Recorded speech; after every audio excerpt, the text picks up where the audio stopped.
Hey friends, before we dive into tonight's story, did you know that nearly 80% of viewers aren't subscribed? If you're enjoying this content, hit that subscribe button. It really helps keep these long stories coming. Also, for even more police horror stories, check out my new channel. The link's in the description and pinned comment. I'd love it if you stop by and subscribe. I'd love to hear from you. What time is it where you are and which city are you listening from tonight? Now, sit back, relax, and let's get into it.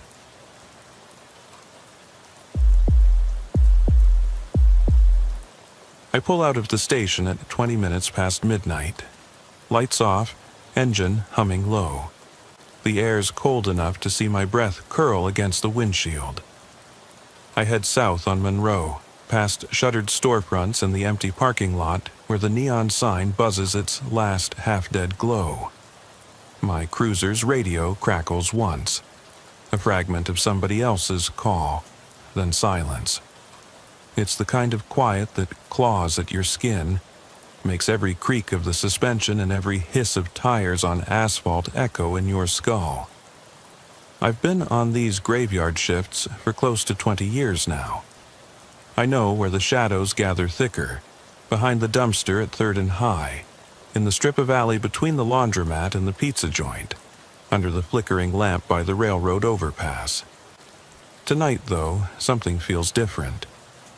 The stillness isn't familiar, it's hollow. Dispatch breaks in. Unit 4-2, report of a prowler at 420 Bayview.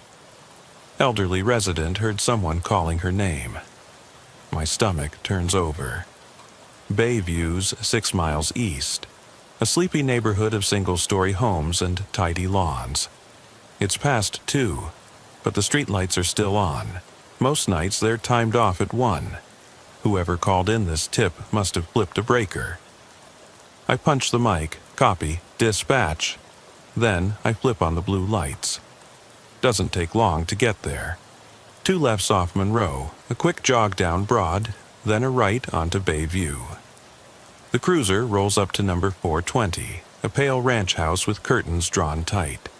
I kill the lights and ease to the curb. Footsteps on the pavement, mine. I slide out, heavy boots clicking. Flashlight in hand, I sweep the yard. Frost glitters on the grass.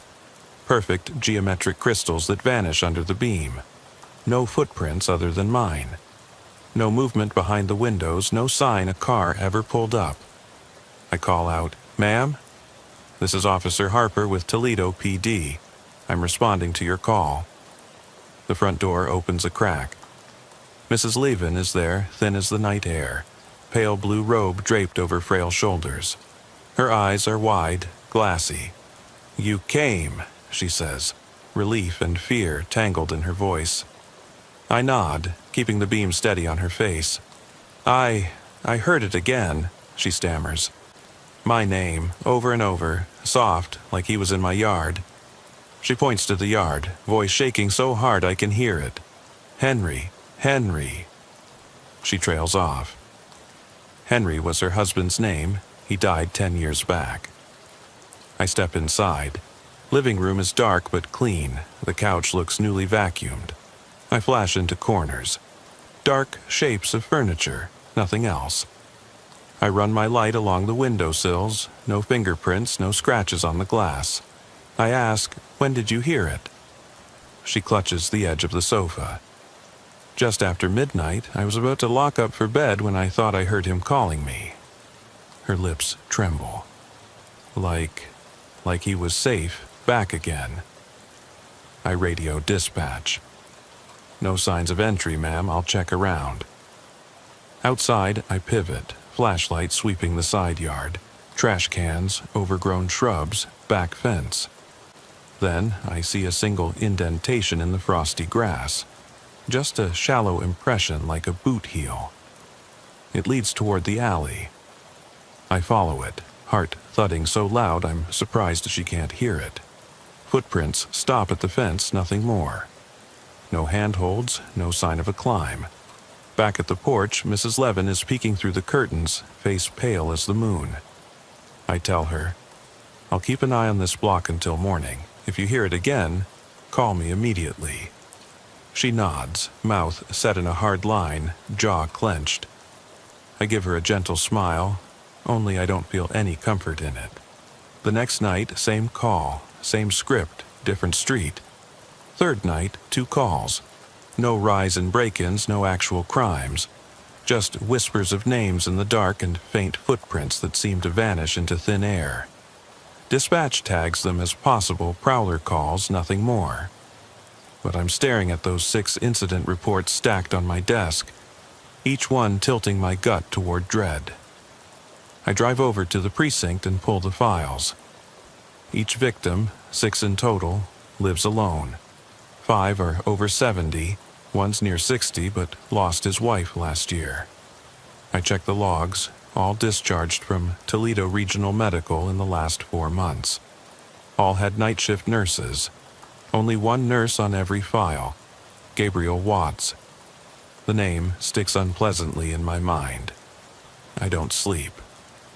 I park the cruiser at the medical center's back entrance just before shift change. Watts clocks out at 7. He nods to me, carries a canvas bag. I leave my cruiser lights off and watch him walk to his car. License plate matches his apartment. Elm Street, Unit 204. Back at the station, I get a warrant for his residence. Around midnight, we roll up, cars boxed around his building. I feel the familiar thud in my chest. Nothing like approaching a potential crime scene. Evidence techs place chalk around the door, pull it open.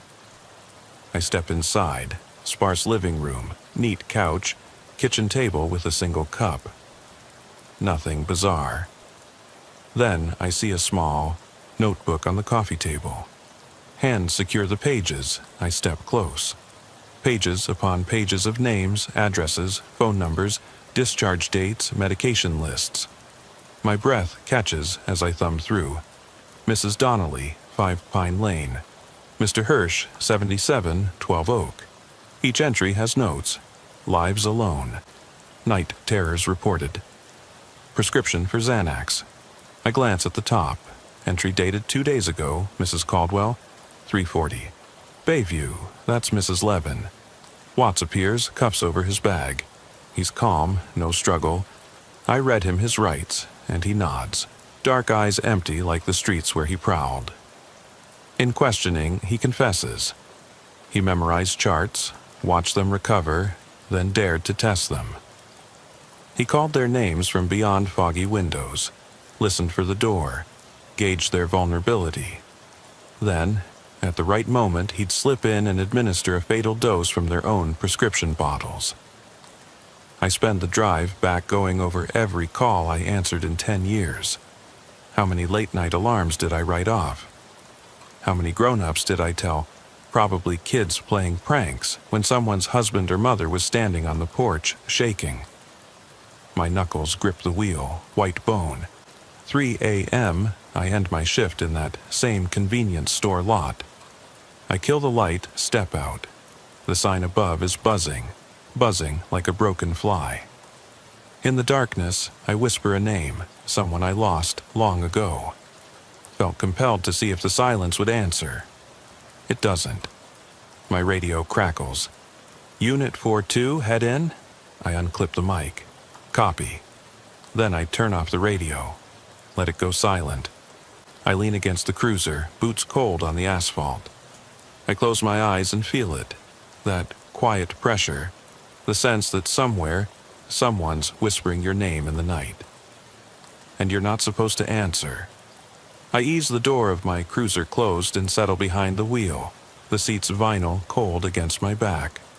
The world beyond the windshield, the empty lots, the silent streets, feels heavier now, like it's holding its breath. I flick the heat on low. It'll do little against the dread settling in my chest. I slide the radio off its mount, haven't answered a dispatch in hours, and let the silence stretch. When I finally pull away, it's toward the hospital. Lights off until I turn onto Elm Street, then blue and red splinter against the pavement.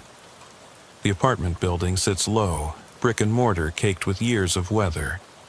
I remember Watt's profile in the questioning room. Calm. Too calm. Like he'd already been waiting. I'm not sure what I expected. Rage, fear, guilt. But not that. Just empty eyes. At the station, I file my report late. My hands shake enough that my pen smudges the ink. Once it's done, I step into the briefing room. 4 of my colleagues are dozing on the table. Overnights after shift change, nothing big coming in. I clear my throat. They look up. "We've got a killer in custody," I say.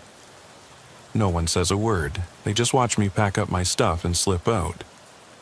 Home feels wrong. My house is quiet in a way that feels premeditated, as if the walls themselves are waiting. I leave the lights off and walk past the living room. Pictures of my wife, me in uniform, our 2 boys riding bikes in the yard. I stop at the mantel, stare at the frame. I haven't looked at it much in weeks. I turn away and climb the stairs. My bedroom is messy. Patrol jacket draped on the chair, boots by the door. I shrug out of my uniform, change into sweats, and crawl under the covers. The thermostat clicks off the heat, and I lie there in darkness. My mind drifts back to Mrs. Levin's face, the edges of her robe glowing in my flashlight beam. Back to the notebook, pages of lives mapped out like prey. I wonder if he ever smiled when he read those names, if it gave him something like satisfaction. Sleep comes in fits. I dream of footsteps trailing through my childhood home, of someone calling my name from the upstairs hallway. My voice is trapped in my throat. I can't answer. I wake jolting, the springs creaking beneath me, and lie still, listening for the echo. I'm back on the road before dawn. My cruiser idles at the station, waiting. Dispatch comes in with routine calls, alarm at the steel mill, a fender bender on I-75 southbound, but each beep makes me flinch.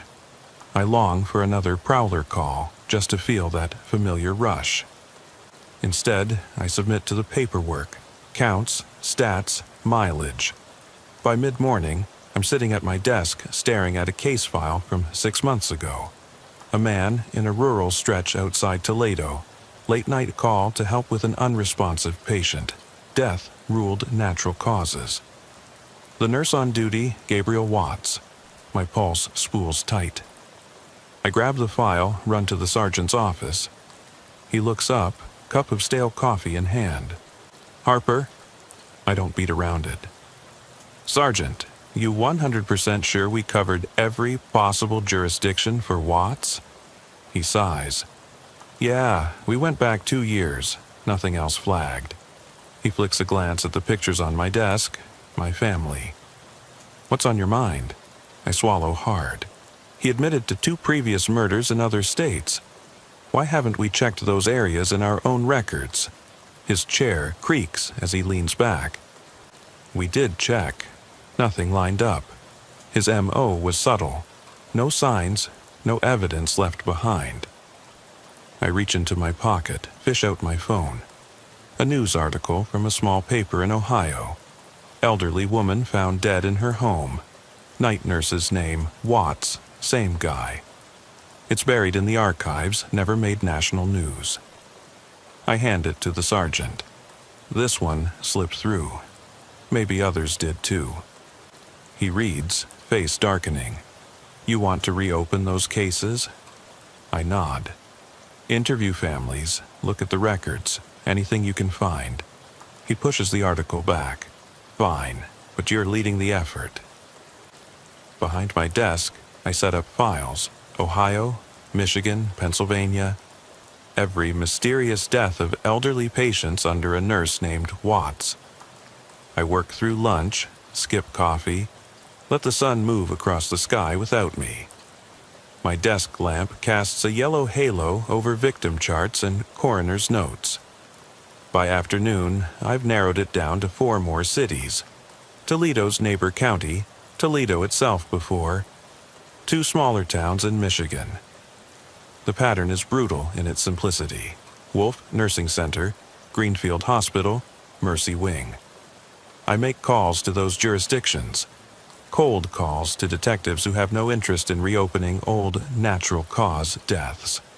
Some are curt, defensive. One detective tells me, "We ruled it, case closed." I gather the rejection line by line. Each no feels like a blow. I realize how little weight I have outside the precinct. It's frustrating, like trying to cut through rust with a butter knife. The phone cord curls around my fingers as I dial the next jurisdiction, over and over until my thumb aches. At sunset, I drive home slowly. The sky is bruised purple, and the wind stirs fallen leaves across empty sidewalks. My cruiser feels too loud in the quiet of the street. I park, grab my bag, laptop, files, the notebook copy the tech gave me, and step onto the porch. A flicker of light inside, my eldest son doing homework at the kitchen table. He looks up, gives me a small wave. I force a smile, but it doesn't reach my eyes. Dinner is silent, the TV murmuring. My wife asks about my day. I tell her same old. She doesn't press. Our sons ask about school. I nod, scoop peas onto my fork without tasting them. Later, I sit at the kitchen island, files spread out. The notebook printout calls to me from the stack. Lines of names typed in black next to addresses, notes on sleep patterns, medications. I remember the hush of the apartment when we seized that book. I trace a line with my finger. Miss Alvarez, 68, 21 Pinecrest. That name feels heavy, like a door closing in my mind. Night falls and I'm back in uniform. I drive patrol in circles, hour after hour. Lights off, radio muted. The air is thick with premonition. Every shadow shifts when I pass. Each window seems to hold a face studying me. A call finally comes just after 11. A domestic disturbance, nothing serious.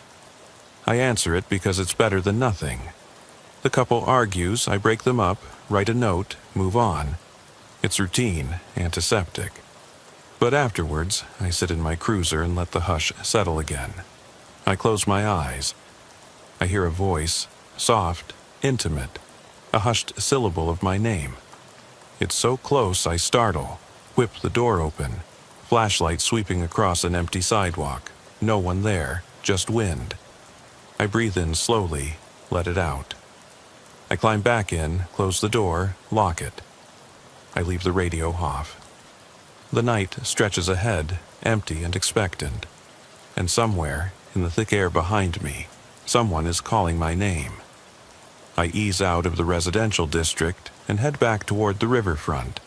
The street lamps overhead spaced so far apart, the darkness creeps in between them like ink spreading across paper. My cruiser glides over the cracked asphalt of Riverside Drive, the wheels whispering against the brake lines. I've been here dozens of times, solo night patrol, watching for joyriders or drunks stumbling home. Tonight, I keep expecting something else. A shape at the far edge of the road, like a human outline that melts when I flick on the high beams.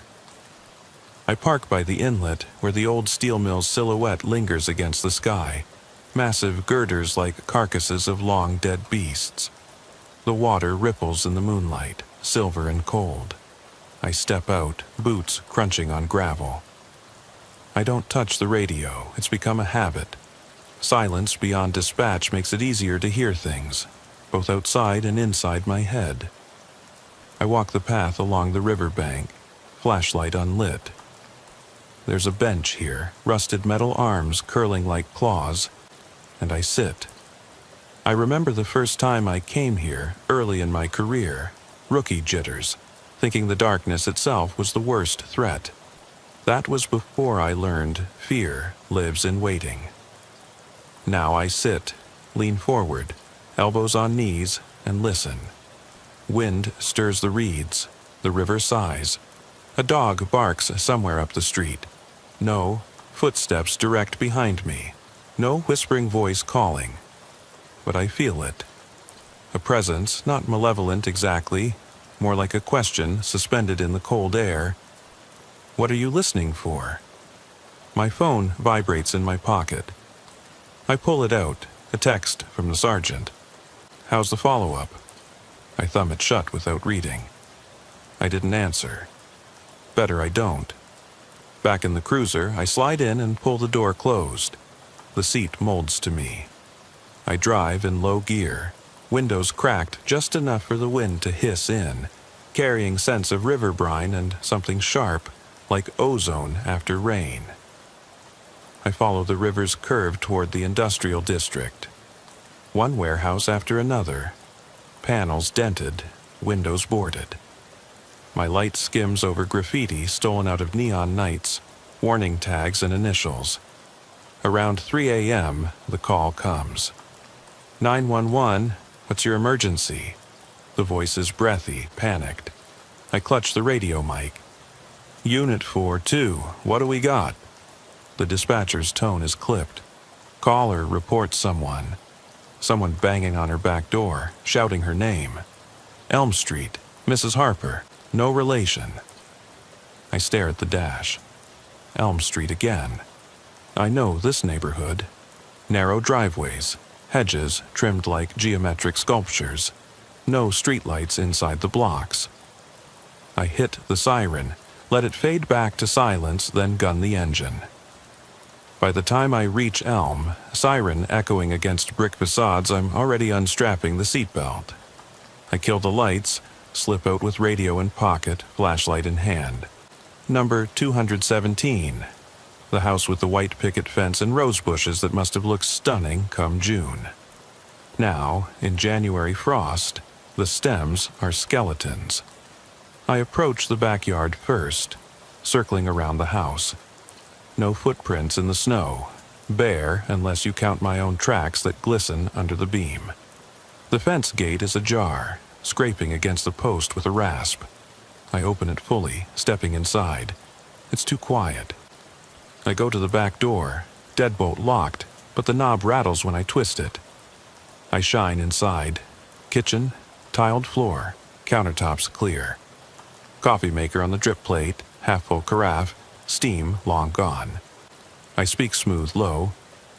Ma'am, this is Officer Harper. Everything okay? No response. I step around to the front porch. The door swings inward slightly as if someone stepped out and left it. I freeze. My breath hitches in my chest. I push the door and go inside. Hallway walls are painted off-white, family photos lining a narrow ledge. Wedding photo, 3 kids in matching outfits, Christmas card snapshots. I swallow. Personal, felt too personal. I move through the house in methodical sweeps. Living room, lamps off, TV dark. Dining room, chairs pushed in, place settings long abandoned. I call out again, slower this time, softer. Mrs. Roberts, are you here? Then a sound, the click of a doorknob upstairs. I tense, heart hammering. My hand drifts to my holster, but I force it down. I ascend the stairs, tread light, flashlight beam bouncing. At the top, a narrow corridor, 5 doors, one open at the end. Light seeps from within, an amber glow. I step into the master bedroom. The lamp on the nightstand is on, shade tilted. The bed is made, 2 pillows plumped perfectly. No sign of struggle. But the TV across the room is on, volume muted, screen static humming low. Someone was here, someone used the switch. I scan the room, dresser drawers closed, closet door shut. No footprints on the carpet other than mine. Then I see the note on the bedside table, neatly typed on printer paper. It's safe. Come back. My pulse squeezes. I pocket the note. Call dispatch. Dispatch 4-2. Mrs. Roberts filed this note on her nightstand. She's not here. Dispatcher's voice. Flat. Copy. Coordinate with local units. I exit the room and cross to the hallway mirror. My reflection stares back, pale face, stubble shadow. eyes too bright in the dim light. I catch movement behind me in the glass. I whirl, flashlight swinging, but there's nothing. Just the doorway, empty. I clear the house with backup en route. No one inside, no footprints leading out. The security system's logs show movement detected an hour ago, then nothing. I let the sun come up before I file the incident report. Undeveloped prowler call, no evidence, homeowner unavailable. By the time I leave, Elm Street is waking. A newspaper delivery truck rumbles by. Mail slot thunks indoors down the block. I drive away, hands trembling on the wheel. I think of the note. It's safe, come back. Safe for whom? Who wrote it? Morning briefing at the station is subdued. A few yawns, half-hearted coffee sips. I handed Sergeant the note. He crumples it between two fingers, reads once, shrugs. Document it, move on. That afternoon I sit at my desk, mind stitching together memories of that night. The note's paper, standard office stock. The printer ribbon imprint, faint but there. Someone printed that file inside that house. Whoever they were, they had access.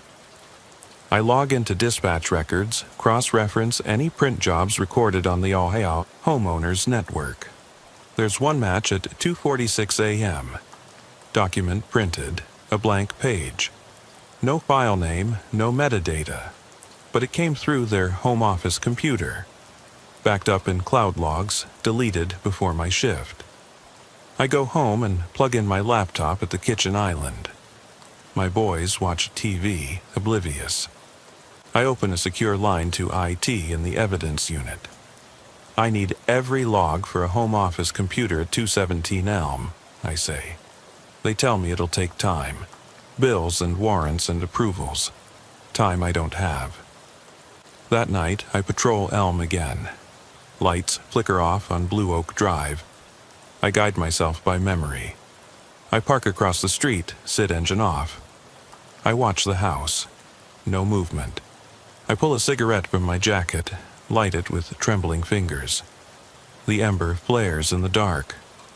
Smoke drifts upward, twisting. I exhale and think about patterns. Watts, the note, printed minutes before someone knocked. I think about trust and betrayal, how easily they blur. I stub out the cigarette, eyes stinging. I drive off, letting the night swallow me. I don't answer dispatch until the morning.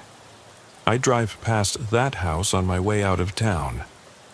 I glance at the windows. The front porch light hangs crooked. I imagine a silhouette watching from behind the curtains, studying me. I know I'm being watched back. And I know the next time I park in Elm Street's shadow, I won't be the only one listening for whispers in the quiet. I cruise through the pre-dawn haze, radio dead, as if cutting off the world gives me clearer ears to hear what's always been there. I stick to back streets, Blue River Road, then a left on Pine Brook where the fog hugs the pavement, and toward the industrial park. I know every rusted loading dock, every shuttered warehouse, every sagging chain-link fence. Tonight, though, my boots aren't pounding pavement. I'm following data, a breadcrumb trail of print logs, IP addresses, time-stamped pings that might point to a second player in this silent game. By the time I reach the precinct, the horizon is pale lavender. I park in the evidence yard and step past stacked crates of seized contraband into the network office. The IT tech, young and tired-eyed, slides me a printout. A list of MAC addresses, user agent strings, DHCP leases. Most point to the Roberts home network, but one entry is anomalous. A laptop registered as HP Workstation 09, with a timestamp of 2:46 a.m., the minute after the note on Elm Street printed. That machine isn't Mrs. Roberts's. It belongs to an account under Gabriel Watts's alias, his second identity. I fold the paper, feel the weight of it against my palm. It means someone logged into Watts's cloud account from Roberts's router, printed a message, then slipped away. Who was covering for him? Who was orchestrating these midnight maneuvers? I drive to the River District, where shipping containers line the docks. The place reeks of diesel and decay, perfect for a clandestine meet. I park in a shadowed turnoff, kill the engine, and wait. Light seeps across the sky. Soon, a figure appears. A man in a dark hoodie, shoulders hunched. He carries a laptop bag. He moves toward a gap between containers. Adrenaline spikes. I follow on foot, silent beneath the chain link. At the gap, I see him tap the laptop's lid, fingers dancing across keys. A dull glow illuminates his face, eyes darting, purposeful. I step into the open, badge up. Toledo PD, put it down. He jumps, stumbles back. Laptop bag thumps on the ground. He raises hands. Look, I just did what he asked. Voice raspy, panic beneath. He said he needed help. I thought he was doing research. He's young, early 20s, pale, haunted. I cuff him, radio for backup. One suspect in custody, minor role. Bring a forensics team. In the cruiser, he mumbles an address. An abandoned row house on Garland Avenue. He says it was Watts's safe house where they printed notes and planned extractions, where he stashed files listing names of potential next victims. He thought they were gathering information for a novel about elderly abuse, nothing more. He's lying, but his fear is real. I spend daylight hours at Garland. Forensics, teams, canvas, dusty rooms, old newspaper clippings tacked to walls, maps of suburban blocks, psychological profiles typed and laminated. In one corner, a battered printer stands silent, sheets of half-printed notes scattered across the floor. She'll know who I am, one page reads, aborted mid-sentence. I map every address to my call logs. Each link feels like another stone in my chest. I realize Watts's plan wasn't just opportunistic murders. It was a network, a system of informants, of printed lures, of psychological triggers calibrated to shake someone's sense of safety. Back at my desk, I stare at blueprints of the Roberts home, overlaid with heat maps of patrol coverage. I draw lines between points. Hospital discharges, phone call timestamps, print logs, suspect meetups. The pattern is no longer random. It's a spider web. Watts at the center. These shadows spinning threads outward. I take the files home. My wife asks if I'm okay. I lie and say just paperwork. I eat a stale sandwich in the dark, alone at the kitchen island, page through photos of suspects and victims. The young accomplice's image blurs in my mind into the face of my own boy. Imagine him drawn into something like this, a pawn in a predator's plan. Night falls again.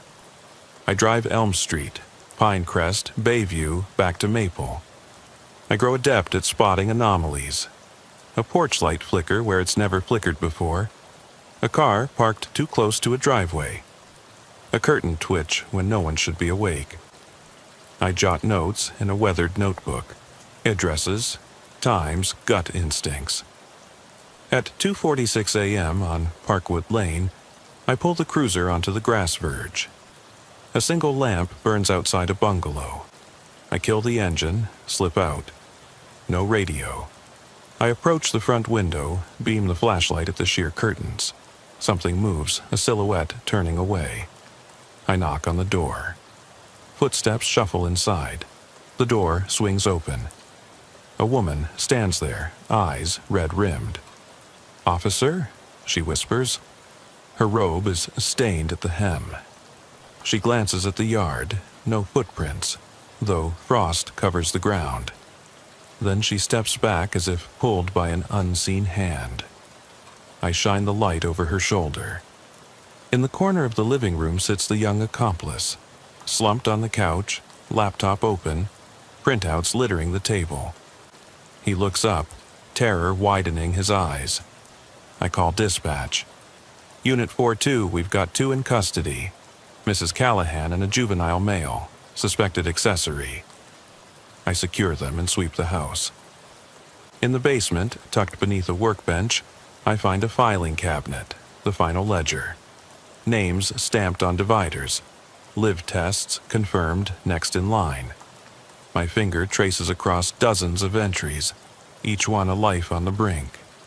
I load the cabinet into the cruiser. The weight of it presses on my shoulders, heavier than lead. The young man vomits into the front seat, trembling. Mrs. Callahan sobs quietly. Their tears echo off the steel cage behind me. When I return to the station, midday sun streaming through narrow windows makes the dust dance in golden columns. The detectives gather as I empty the cabinet's contents on a long table. Victim statements, hospital invoices, print logs, notes in dozens of hands, some neat, some frantic. It's the culmination of months of dread. I stand at the head of the table. This is the end of it, I say. My voice cracks. They won't hurt anyone else, but I don't believe it. I see the ledger's pages, as endless as a phone directory. I see faces of the vulnerable, grandmothers, widowers, spouses left alone. I remember the quiet calls, the steps in the frost, the whisper of names in the dark. I realize the terror isn't over. It's woven into the night itself. After the meeting, I step outside into a courtyard. The sunlight feels too bright, too honest. I close my eyes and tilt my head upward, let the warmth wash over me. For a moment, I'm free of shadows. That evening, I sit in my cruiser along Riverside Drive, parked exactly where I began. The world is darkening. The river murmurs below. I open the glove box and take out Mrs. Levin's note. He's gone. It's safe now. I stare at the words until they blur. Then I pocket the paper, kill the lights, and drive off.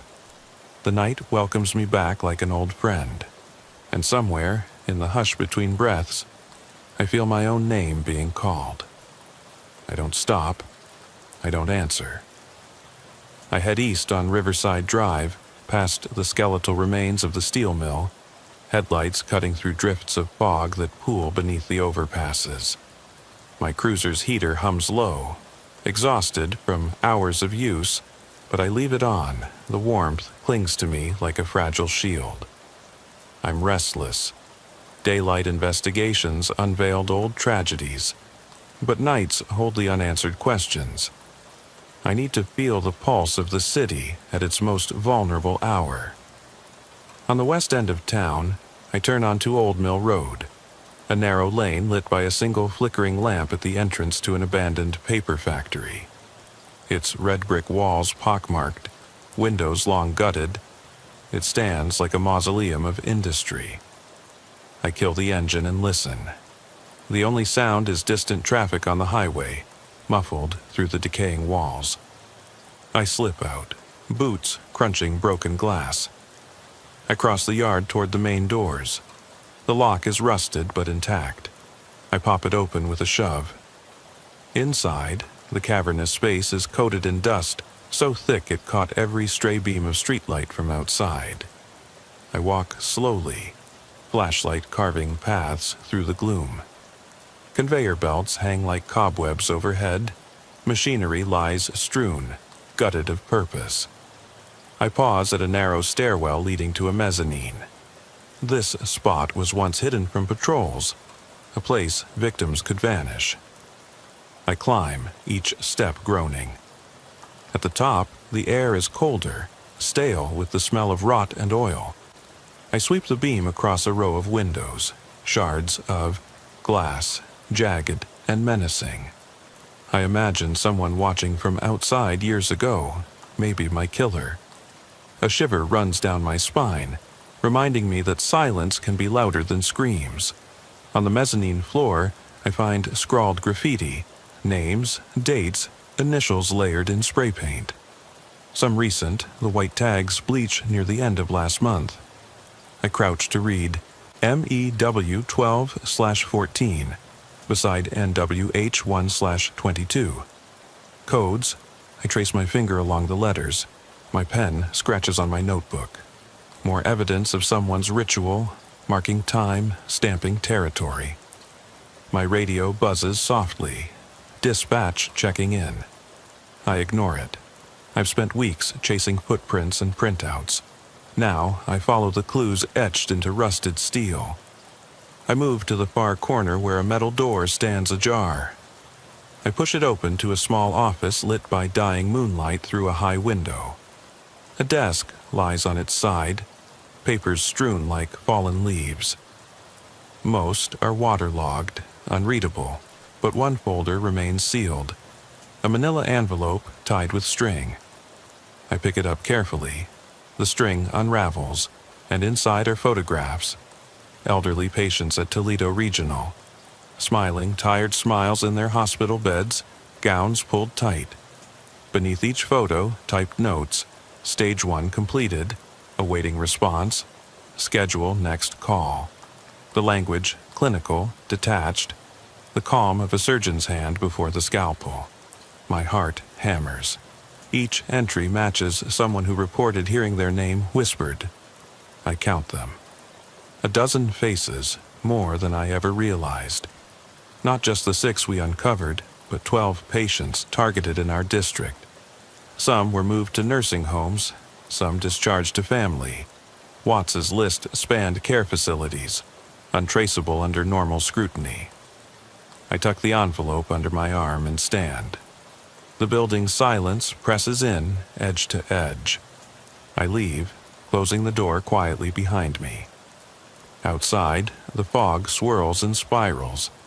I pad back to the cruiser, envelope on the seat beside me, its weight dull but potent. Driving back downtown, I feel exposed in my own skin, as though every reflective surface might catch my face and reveal the strain etched around my eyes. My radio finally sputters alive with a minor fender-bender call. I respond and shift lanes, but I'm not listening to traffic details. I'm replaying each photograph in the envelope, 12 names, 12 possible attempted murders, 12 hushed calls unanswered by patrol, 12 lives balanced on a whisper. I park at the station, eyes stinging. The sergeant watches me through the glass panel, his coffee cup halfway to his lips. I hand him the envelope. He examines the photos, frowning at the edges. 12, he says quietly. You sure? I nod, and I'm betting there are more. He rubs his temples. We reopen every case? Go back 6 months to 2 years? I swallow. All of them. He gestures to a card of old files in the corner. You're going to need help. I meet his gaze. I've got to do this. He hesitates, then nods. All right, but pick your team wisely. I leave the station moments later with 2 detectives, 1 veteran, 1 new recruit, our faces lit by the pale glow of overhead fluorescence. We spread the photographs out on a long table in a back room. 12 images, 12 names, 12 stories waiting to be told.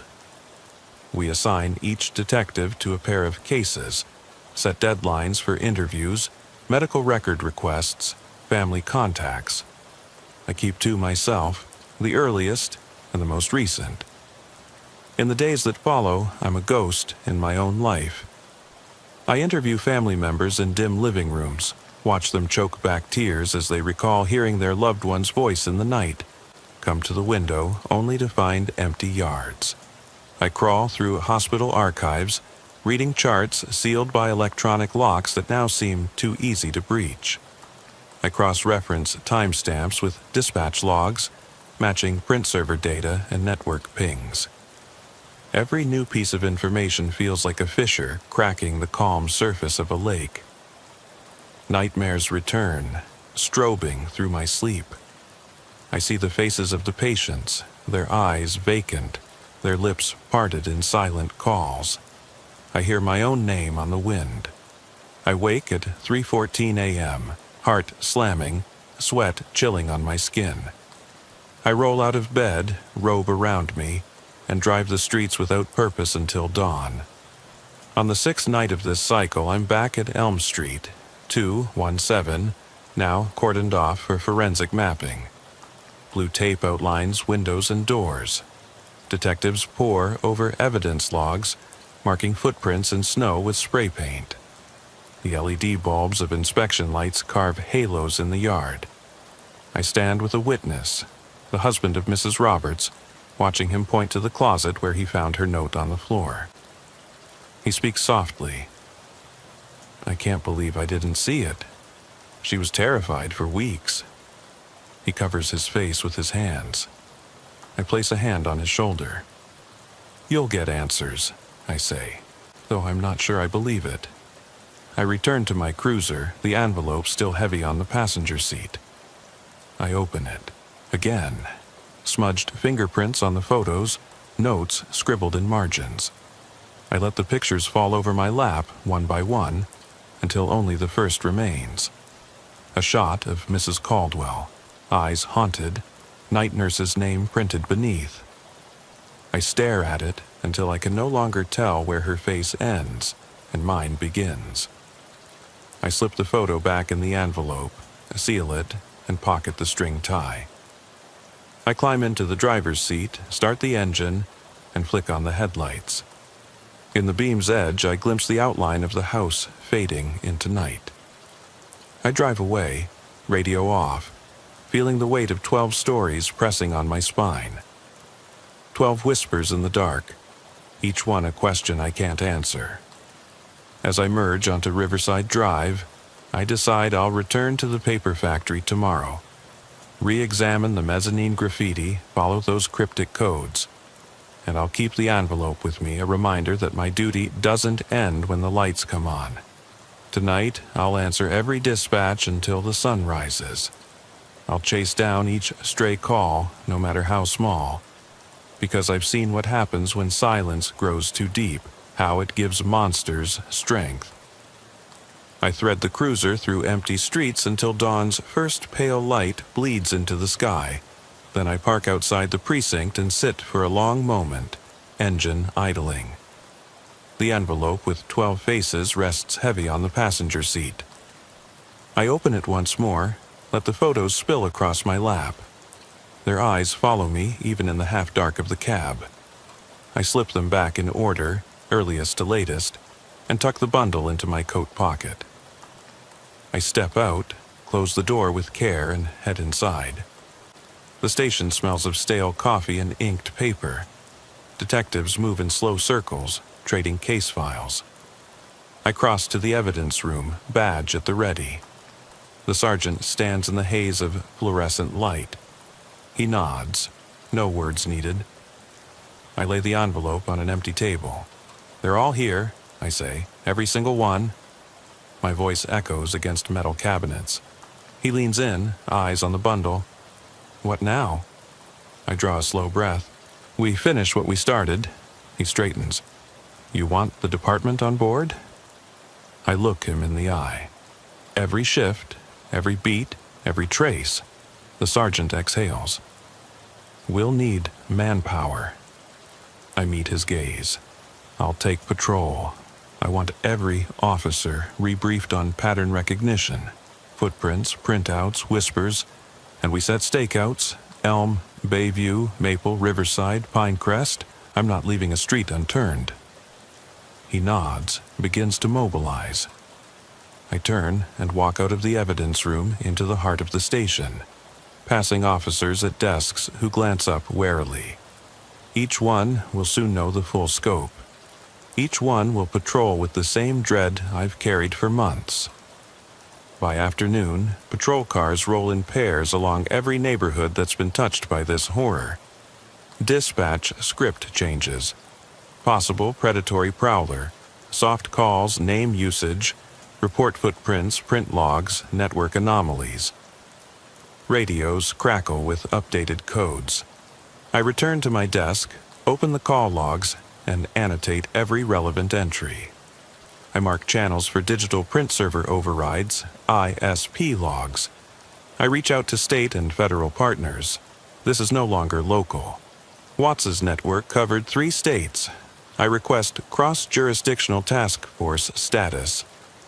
Night arrives again, colder than usual, wind biting through coat. I strap on gear and step outside. My cruiser is waiting. I slip in, breathe deep. The dashboard clock reads 22:47. Closed hours, open dangers. I pull out onto Riverside Drive, following the same path I've taken so many times, past the steel mill skeleton, under the chain-link ghost of an old iron bridge, along the water's edge where moonlight trembles on the surface. I'm listening, ears straining for the hiss of my breath, the scuff of boots on gravel, the faintest whisper of a name. At Pinecrest, I switch off headlights, idling near a bungalow whose windows glow with domestic warmth. The radio remains silent. I step onto the grass verge and walk to the porch. Footprints in frost. 2 sets, mine and a smaller, younger print. The kid they arrested? He must have known this house. But why print the note here? I kneel, flashlight sweeping, no 3rd set. The accomplice printed downstairs, then slipped away. Someone else must have met him, another node. I ease back to the cruiser, mind mapping suspects like coordinates on a grim map. I get back on the road, keep the engine off until I reach Bayview. I park mid-block. No houses lit, I walk, senses on edge, listening. A shutter clicks. I whip the light toward a window and catch the silhouette of a child's drawing taped inside. 2 stick figures holding hands, a sun drawn in crayon. Underneath, "Thank you for calling me safe." I press my forehead to the glass, breath fogging the pain. I think of Mrs. Levin, Mrs. Roberts, 12 others whose lives were gambled on a whisper and a door left ajar. I blink back tears I can't afford. My radio crackles. 4-2, dispatch. I let the scratchy voice fill the quiet. Unit 4-2, we've got movement. Possible prowler at 314 Maple Avenue. Name usage, footprints. I swallow, press reply. I'm on it. I step back, flashlight in hand, and walk to my cruiser. The night welcomes me again. I start the engine and flip on the light bar for a heartbeat, then off. I roll toward Maple. At the house, I park down the block. I slip out, boots silent. I circle the property. House dark, lawn crisp with frost. Footprints leading from the front stoop to the driveway, then off into shadows. I follow them until I can't. The prints stop at the curb, pointing back to where I stand. I shine my beam across the street. Empty. I call out low. Name? The hush that answers is a weight, pressing in on every side. I hold my breath, waiting for something to shatter the stillness. But nothing comes except my pulse thumping in my ears, the cold creeping through my coat. I let it stretch that silence until the ache of it becomes a presence. Then I speak again. I'm listening. And I wait, because I know that if I stay, if I carry these stories forward, I will hear it. A syllable, breathed. A name, rustling in the dark. Mine or theirs, I can't tell. But I will answer. I can still feel the slick of rain on my uniform as I slipped out of the cruiser, the asphalt cold through the thin padding of my boots. Midnight had just ticked over when I saw the Chevy Malibu parked on the shoulder, brake lights pulsing like a dying heartbeat. The air smelled of wet pine and exhaust, heavy, oppressive. My hand hovered over the mic. I keyed it because that's what you do, but even as I spoke, I knew something was off. Dispatch, this is Deputy Hayes. I'm 47 on a traffic stop. Vehicles unoccupied. Plate reads DMW 9102. No lights or signs of distress. My words sounded clipped, practiced. The radio crackled back something faint, but I barely heard it over the low hum of my own thoughts. I stepped onto the highway, flashlight in hand. The beam cut a narrow cone through the fog rising off the trees. The road stretched into blackness ahead and behind, like a tunnel without end. I circled the car slowly, expecting to see footprints or a dropped phone or some clue. But there was nothing. No disturbance in the gravel, no smudge of blood, no stench of fear. Just an idling engine and an open door revealing a clean interior. I crouched by the driver's side, shined the light across the seats, cell phone on the floor mat, poker chips rolling under the seat, an unopened bottle of water on the console. Everything suggested someone had just stepped out and vanished. "Copy that, Hayes," dispatch replied. Distant, muted. The kind of voice that comes across when you're working the graveyard shift and all signals get swallowed by static. I tapped my flashlight against the hood, the metal cool under my fingers. My breath rose in white clouds. Somewhere up the road, a lone owl called. I listened for a heartbeat, for the crunch of leaves, for any movement beyond the ragged edges of my vision. I told dispatch I'd sweep the nearby tree line, looking for a witness or a stranded motorist. No need for backup, just a routine check. I slipped off into the pines, the rain pattering against leaves. The light swayed in my grip, sweeping left and right.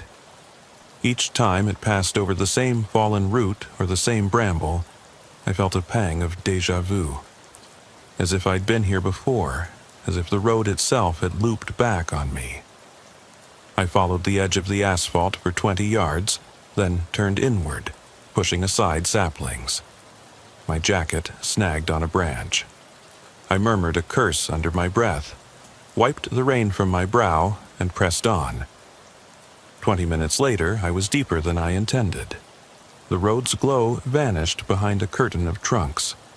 Darkness settled like a weighted blanket. My radio hissed, static surged and died. I stopped, heart pounding. I keyed the mic again. "Dispatch, come back." Nothing. My light wavered as I turned in place, trying to pierce the dark. Every step now felt calculated, deliberate. I listened to my boots on damp earth. The closer I got to a stand of pines, the more the world seemed to tilt, like I was walking inside a slowly spinning carousel. My pulse thumped in my ears so loudly I nearly thought it would burst. That's when I saw it. A flicker of movement beyond the trees. A flash of white that couldn't be a raccoon or a possum. I called out, voice low. "Hey, you there?" My flashlight darted toward the shape. Nothing. Just empty space and the hushed flurry of needles underfoot. I circled, following a faint trail of trampled grass. A child could have walked through here. A grown man could have sprinted. I thought of the missing reports. 3 others in the past decade found just like this. Doors ajar, engines humming, no footprints, no calls for help. It was like the road itself swallowed them whole. I radioed dispatch one more time before I lost signal entirely. My voice sounded hollow. "Dispatch, Hayes. Call it in. I'm in the tree line about 100 yards off the shoulder. No visual on the driver. Send someone for the car." The only answer was static, fat and buzzing. I patted my holster, thumb brushing the grip of my pistol. It was still there, cold and reassuring. I checked the mag. 6 rounds. Standard issue. Never needed more. But tonight I'd count them all if I had to. I followed the path of the flattened grass until I emerged into a small clearing, where moonlight sifted through thin clouds. A handful of saplings, some dead ferns curling at the edges. The rain slackened. I raised my flashlight to scan the horizon. The beam caught the reflection of something metallic near a fallen log. I approached cautiously and realized it was the edge of a battered lunchbox. a child's lunchbox with cartoon characters peeled away by rust. I stared at it, heart tightening. No school bus had come through here in years. You didn't bring a lunch to this stretch of road unless you planned to sit and wait. I dropped to one knee, reached out, and touched the cold metal. The lid creaked as I pried it open. Inside, I found a single apple, half-eaten, skin bruised and brown. No note, no identifying mark. I slung my light back to the tree line, expecting to find a person waiting, some prankster, maybe someone wanting a scare. But the trees were empty, the clearing was empty. Just that lunchbox like a sentinel, guarding nothing. A low rumble drew my gaze back to the road. My cruiser's lights flickered through the trees. Officer Martinez had arrived. Relief washed through me. I stood, brushing damp leaves from my collar, and made my way back, lunchbox still in hand. As I broke through the underbrush, I saw her silhouette leaning against the patrol car, arms crossed. The headlights painted her in stark white and black stripes. I waved, but before I could speak, the radio burst to life inside her car. "Hayes, respond." I tapped my mic. "Hit you 5 minutes ago, Liz." My voice cracked. I swallowed and tucked the lunchbox under my arm, half keeping it hidden. I didn't want her to see it until we were both safe. We walked back together, lights spinning off raindrops, and I gestured toward the open door of the Chevy. Her brow furrowed. Inside, everything was unchanged. Papers on the seat, water bottle still in its holder.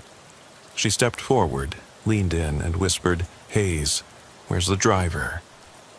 I handed her the lunchbox. Her jaw slackened. "What the hell? Why would someone leave this here?" she asked. I shook my head. "I don't know, but if they walked off this far, they might have kept going." My voice was quiet, too quiet. I stared at the ridge of trees beyond the hood, where the woods looked thicker than I remembered. The air had gone still. Not a breeze stirred the pines. The rain had stopped. And in that hush, I felt something shift. A weight in the air, like the world was holding its breath. We called it in to dispatch, missing person, possible search. Martinez stayed by the Chevy while I circled again, this time staying just beyond the edge of the headlights. Each flashlight sweep turned up empty glimpses.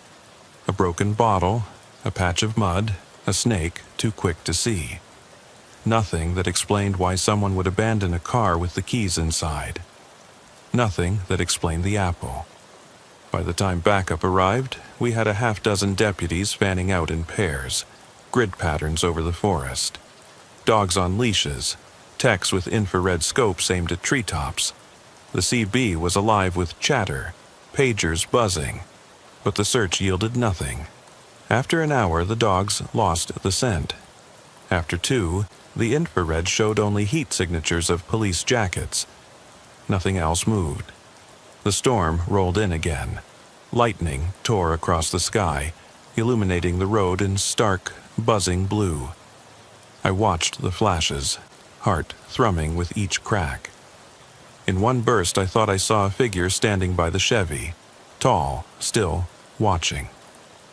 But the next flash showed only Martinez standing by the driver's side. I shook my head. My senses were on edge. My skin prickled. I kept waiting for something, a call, a scream, a movement, to justify the way my gut twisted. At 3 a.m., we called off the search for the night. Martinez and I huddled under an awning of her cruiser, sipping lukewarm coffee from styrofoam cups. The rain pelted the metal roof overhead, a drumbeat in my skull. I stared at the lunchbox between us. She asked what got me so rattled. I wanted to tell her I wasn't rattled, that it was just an empty case and a rotten apple. But the truth stuck in my throat. I said, "It's not what we see, it's what we don't see." The silence, the car running, the door open, the lunchbox alone. My voice shook. She glanced at me, eyes searching. The kind of look that makes you wonder if you're losing your mind. We logged the incident and towed the Chevy. A tech processed the lunchbox as evidence. Martinez and I rode back toward town in separate cars, each lost in our own thoughts. My lights cut narrow beams through the rain. The radio was dead quiet. No traffic calls, no routine check-ins, just my own breathing in the cab. At home, I peeled off my boots in the hallway, the rainwater dripping onto the tile. My wife, Caroline, greeted me with a kiss that tasted of midnight and worry. I forced a smile, said it was just another abandoned vehicle. She nodded and wrapped her arms around me, but I could feel her shoulder press as if she sensed the weight I carried. Inside the house, I could still hear the echo of the forest, the hush between raindrops, the static on the CB, the laughter of the wind coursing through pines. And deep down, I knew this was only the beginning. Because roads like that have memories. They keep the secrets of those who vanish. And sometimes the shadows aren't empty. They're holding something you'll never find. The morning sun did nothing to lift the weight in my chest. 11 days had passed since the Chevy incident, and the office still hummed with questions nobody could answer. I was back on the road at midnight, seat warmed by my own body heat, coffee gone cold in the cup holder. The dashboard clock read 11:02 p.m. as I turned onto State Route 63. Mile marker 12 passed in my headlights. Marker 13. I'd driven this road more times than I cared to count, but tonight it felt foreign, like returning to a house where you once lived, only to realize the furniture has shifted and the walls have bled shadows in the corners. I tried to shake it off, radioing dispatch. Hayes to dispatch, routine patrol. All quiet. Static answered, louder than the voice on the other end. I flicked the volume knob. Static settled into a low hiss. My eyes darted to the mirror. For a moment, I thought I saw movement. A shape crouched just beyond the tree line. I slowed the cruiser to 15 miles per hour, scanned left and right. Nothing. No person, no animal. Just trees and the faint glow of a farmhouse way off to the south. I pressed on. 15 minutes later, I reached the junction where the road bent around a swampy bog. Headlights glinted off water. Reeds swayed as if breathing. A sense of déjà vu settled in my bones. I thought of the lunchbox, half-eaten apple left like a calling card. I gripped the wheel, knuckles whitening. My radio crackled again. I keyed the mic reflexively. Dispatch! And then the line went dead. Complete silence. I toggled the switch, waited. Nothing. No voices, no static, just the faint hum of the engine. I checked my phone. No signal. On this stretch, that was normal. But with the metal box of the cruiser supposed to act as a Faraday cage, I'd at least catch the radio. Now, though, even that had gone dark. I clicked on my dome light, casting the cab in harsh white. Caroline's picture on the visor, her smile a stark contrast to my hollow expression. I exhaled, watching my breath fog the glass. I thought about telling her I might be gone for a while if I didn't find answers, but I couldn't. She'd worry, and she'd demand I come home. Instead, I switched off the light and eased onto the shoulder. I grabbed my flashlight and stepped out. Rain started to fall, tiny beads that slipped through the trees and skittered across the hood like insects fleeing a flame. I strode to the edge of the pavement where I'd searched before. The undergrowth looked undisturbed, but I knelt and ran my fingers through the damp grass. No footprints, no broken twigs, just the same smooth blade of grass untouched by human weight. I stood and shone the beam deeper into the tree line. Nothing moved, no eyes reflected back. My heart pounded. I keyed the mic one more time. Dispatch, this is Hayes. Respond, please. Silence. Behind me, the cruiser's engine idled low. I walked back to the driver's door and leaned my shoulder against the cold metal. I reached for the lunchbox in the passenger seat, evidence still sealed, but I left it. I didn't need to carry that reminder of someone else's disappearance tonight. My pulse slowed, but only marginally. A sudden rustle in the underbrush snapped me upright. My flashlight darted toward the sound, landing on a small, pale animal. Raccoon, I figured. It froze, mouth opening in a silent hiss. And then, from deeper in the woods, a second rustle. At the same time, the tracers of my breath snaked into the air. I flicked the beam again. The raccoon vanished. I took a step toward where it had been, flashlight sweeping low to the ground. Clumps of fur lay scattered, matted with mud. Not animal fur, synthetic fibers, like from a jacket or seat upholstery. My stomach knotted. I crouched and brushed the fibers aside, revealing a patch of red crusted into the threads. Dried blood. I rose, flashlight in one hand, pistol in the other. The rain picked up, pattering against the brim of my hat. I steadied my breathing. I told myself it could be from an animal collision. Cars hit raccoons all the time, but the fibers didn't match roadkill. They looked like the cloth from a uniform pocket, a sleeve or a collar. I radioed in, Hayes to dispatch. I've got possible evidence. Fibers and blood in the tree line. Request crime scene tech. Static answered, brief, then gone. I cursed under my breath. My phone buzzed, a text from Caroline at 1:12 a.m. Miss you. Late dinner was cold. I stared at the message, thumb hovering. I wanted to reply, to tell her I'd be home soon. Instead, I switched off the phone. I clipped my holster back on, squared my shoulders. This road was playing tricks on me, and I was determined to find out why. I stepped off the shoulder and into the trees, light bobbing ahead of me. Each step felt deliberate, each crack of a twig underfoot an accusation. The deeper I went, the more the world seemed to narrow to a tunnel of rain, bark, and earth. I followed the path of broken branches until I reached a small clearing where the swamp's edge shimmered under lightning. The air tasted of mildew and oil. My beam caught something half buried in the mud, a flattened patch of fabric, too dark to identify at first.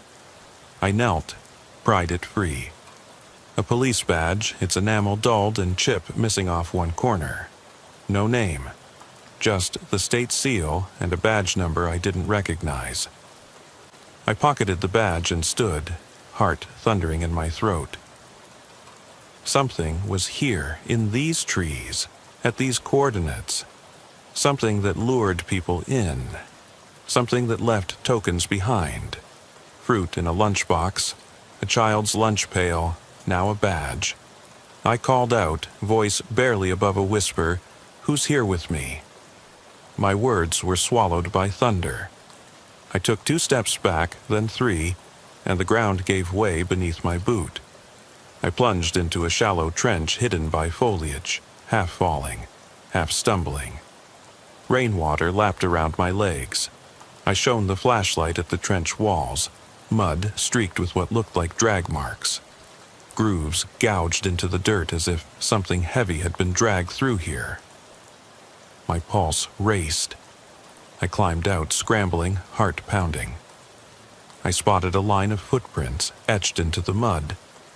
Bare footprints, no boots, just imprint of toes and heel.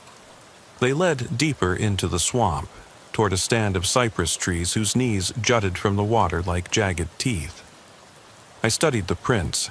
They were fresh, only minutes old, water still pooling in the depressions. I radioed dispatch urgently. Hayes to dispatch, update. Bare footprints in the mud, blood on my boots. Suspect or victim trail leading into the swamp. Request immediate backup and a boat unit. My voice trembled. Static answered faintly. Backup. ETA 30 minutes. Then silence. 30 minutes? By then, whoever or whatever left those prints could be gone. I knew the area. 200 yards in, you're choking on mosquitoes. 600 yards, you're submerged waist-deep in black water. I debated turning back. Waiting for help was the protocol. But I was the only one here, and someone might still be alive. I holstered the pistol and checked the magazine again. 6 rounds. I gritted my teeth and stepped forward. Each step into the swamp sank the sole of my boot further. The mud sloshed around my ankle, then calf. I kept the beam ahead, plastered on my forehead. The air was thick with rot. A whippoorwill called in the distance, another answered. The night creatures sounded ordinary, but the darkness felt like it had been waiting. 20 feet in, I saw the flash of something pale between the tree knees. Clothing. Flesh. I spun the light. Nothing for a heartbeat, then again, a pale arm laying on a cypress knee. I moved closer. The beam settled on a hand. Dirty fingernails, knuckles swollen. A hospital wristband still clasped around the wrist. I swallowed, closed my throat. I got closer and saw the skin was mottled, blue-gray where it touched the wood. I knelt beside it. The armband. A.M. Callahan. Callahan. No missing person report named Callahan here. I touched the wrist with a gloved finger. Slimy. Cold. The hand twitched. My heart leapt. I stumbled back, pistol raised. A voice rasped from the darkness behind me. "You shouldn't have come." I spun, beam swinging. Nothing. Heart pounding, I turned back. The hand on the knee was gone. In its place was a boot print. Barely visible, smudged as if dragged away.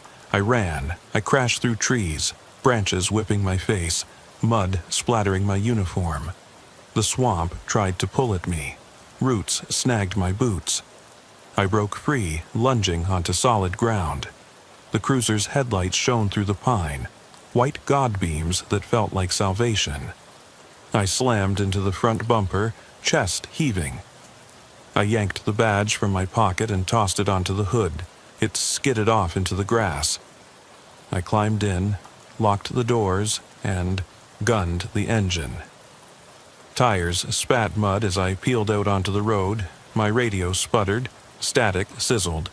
Dispatch. "Hayes, respond! Hayes, respond!" I shut off the engine, sat for a breath. My vision swam. My radio crackled. "Back up just 2 minutes out. Are you safe?" My fingers trembled on the wheel. "I'm alive," I managed, "but I don't know what else is out there." I drove away, lights cutting through rain. Behind me, the swamp swallowed its secrets once more. The road lay empty ahead, but the darkness behind me had grown teeth. I could feel them brushing the back of my mind, waiting for me to turn around. The road felt endless as I drove on, the wipers scraping a hollow rhythm against the windshield. Behind me, the swamp's edge pressed dark and silent, but I dared not look back. I kept my eyes fixed on the yellow line, on the way the asphalt dissolved into black beyond the headlight beams. Dispatch crackled through the static. "Backup's 10 minutes out. Are you in a safe location?" My voice was low. "I'm at mile marker 14, just past the old cotton gin. I need the techs here ASAP." The reply was distant, promised, but I could hear the weight of hesitation. I turned off the road into the abandoned gin's parking lot. Broken windows and rusted machinery looming like silent sentinels in the night. My boots hit gravel as I stepped out again, pistol drawn, flashlight in my other hand. I marked the time on my radio, 2:47 a.m., and moved toward the main entrance. The door hung half off its hinges. Inside was darkness so thick it felt like wet wool. I swallowed, the taste of fear bitter in my mouth, and eased the door wider. Inside, the air was stale, musty, with decades of cotton dust. My light revealed broken floorboards and rusted metal beams. I kept my weight low, stepping carefully. The beam landed on a large stain across the wooden floor, deep red, crusted like old varnish. I knelt, shined my light on it. Blood. Not fresh, but not long past either, perhaps hours old. I stood, and the beam caught something else, a long drag mark leading toward a side office. I followed the groove through splintered wood until I reached a small room with a desk and a filing cabinet. The desk drawer lay open. Papers were strewn across the floor. Ledgers from the 1990s, yellowed and brittle. I scanned them, but the entries made no sense. Names crossed out, dates out of order, locations that didn't exist. My heart thumped. I flicked through until I found an envelope marked confidential. Inside was a faded photograph of Deputy Forrester, younger, smiling, and beneath it a note typed on an old typewriter. Project Meridian, extract all subjects. No signatures, no dates. A shudder crawled down my spine. I placed the photo back and stepped out of the office, but the main room had changed. In the overhead light, shadow shapes pooled along the walls, vertical streaks that weren't there before. I spun the light around, but the emptiness stared back. The silence was deafening. My radio sputtered again. "Hayes, techs are 5 minutes out." I exhaled, raised the light, and swept the room one last time. On the opposite wall, scrawled in what looked like dried blood, were words. "They never leave." I froze. Every instinct screamed to run, but my feet were rooted. My mouth went dry. I felt the hairs on the back of my neck stand up. Then a single drop of water fell from the ceiling, plopping into a metal bucket beneath a rusted pipe. 1, 2. My floodlight swung toward the sound. The bucket was empty. The next drip sounded behind me. I spun, brandishing my weapon. The beam landed on a figure in the doorway. Tall, hunched, face hidden in shadow. My hand shook, every muscle tensed. "Show yourself," I demanded, voice trembling despite my efforts to stay calm. The figure didn't move. Then, without warning, it lurched forward. I fired once, twice, bullets cracking in the silent air. The shots rang out louder than thunder. The figure stumbled and vanished into the back hallway. My chest heaved. I holstered my pistol and moved toward the hallway entrance, light wavering across peeling paint. My boots clattered on concrete. I passed open crates and overturned chairs, each shadow a threat. At the far end, the hallway opened into a larger bay where machinery lay dormant. There, slumped against a metal support, was a man in a soaked uniform, Deputy Callahan. His eyes were wide and glassy. He tried to speak, but no sound emerged. I knelt beside him, checking for a pulse. His wrist, where the hospital band had been, was now bare, skin torn away. No band, no pulse. I looked up at the flickering bulb overhead. The light buzzed, then went out. Total darkness swallowed us. My radio erupted. "Hayes, you there? HQ wants status." I fumbled to switch to my belt radio. I found Callahan. He's dead." My words felt hollow. My breath came in ragged gasps. Behind me, something shifted in the blackness. Just outside the reach of my light, I backed away slowly, calling into the dark, "If anyone else is here, make yourself known." Silence. Then a wet scrape, like fingernails on metal, reverberated through the building. My blood ran cold. I sprinted back the way I'd come, thrashing through crates and debris, heart pounding like a war drum. The front entrance was a yellow glow ahead. I burst through the door, rain soaking me instantly. I didn't stop until I was back in the cruiser, slamming the door shut. I peeled out of the lot, tires spitting gravel. The engine roared as I sped toward the road. I radioed dispatch one final time. Hayes to dispatch. Major crime scene at the old cotton gin. I need every unit you can spare, and send a coroner. My voice was steadier now, but hollow. The storm behind me was dying down, the rain thinning. As I drove away, I caught my reflection in the rearview mirror. Eyes wide, uniform soaked through, hands trembling on the wheel. I thought of Caroline waiting at home, of the lulls in conversation that now felt unbearable. The highway stretched on, black and empty. The gin receded into the rear view until it was just another dark silhouette against the horizon. Ahead, the road beckoned, mile markers counting down, each a promise of escape.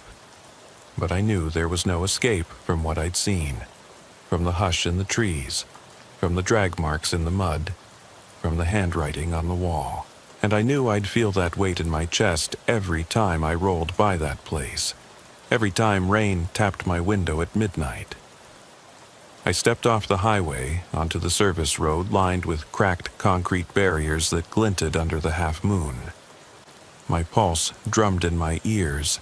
The image of Callahan's lifeless form burned behind my eyelids. I forced my hands steady on the wheel as I turned the cruiser southward, headlights carving a narrow path through the mist that rose off the cotton fields. The wipers beat a weary cadence, each swipe a reminder that however far I drove, the weight in my chest would ride shotgun. Dispatch was silent, but I could almost hear the unspoken question, "You okay?" No reply came. Instead, I toggled the radio to the patrol channel. All I heard was the rustle of static and the distant hum of insects.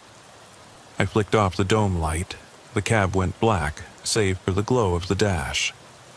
I studied my reflection in the mirror. A gaunt face, eyes rimmed with exhaustion, uniform streaked with mud and rain. I felt more like a ghost than a deputy. The service road curved east, paralleling State Route 63. I recognized the stretch where old warehouses sat abandoned, windows boarded, chain-link fencing sagging under years of neglect. I remembered passing this spot on routine patrols, nothing ever happening here. Tonight, though, the stillness felt deliberate, oppressive, like the buildings held their breath waiting for me to arrive. At mile marker 18, I pulled over. The spot was familiar, a cluster of telephone poles whose wires hummed softly in the night wind. I got out again, pistol drawn, flashlight in my other hand. The beam danced across graffitied walls and rusted dumpsters. I scanned for movement, listened for footfalls. Nothing but the low whistle of wind through broken slats. I propped my shoulder against the cruiser's door and exhaled, watching my breath mingle with the mist. Some part of me wanted to believe it was over, that finding Callahan and fleeing the gin closed the door on whatever nightmares lurked here. But another part, deeper, more truthful, knew this was just another threshold I'd crossed.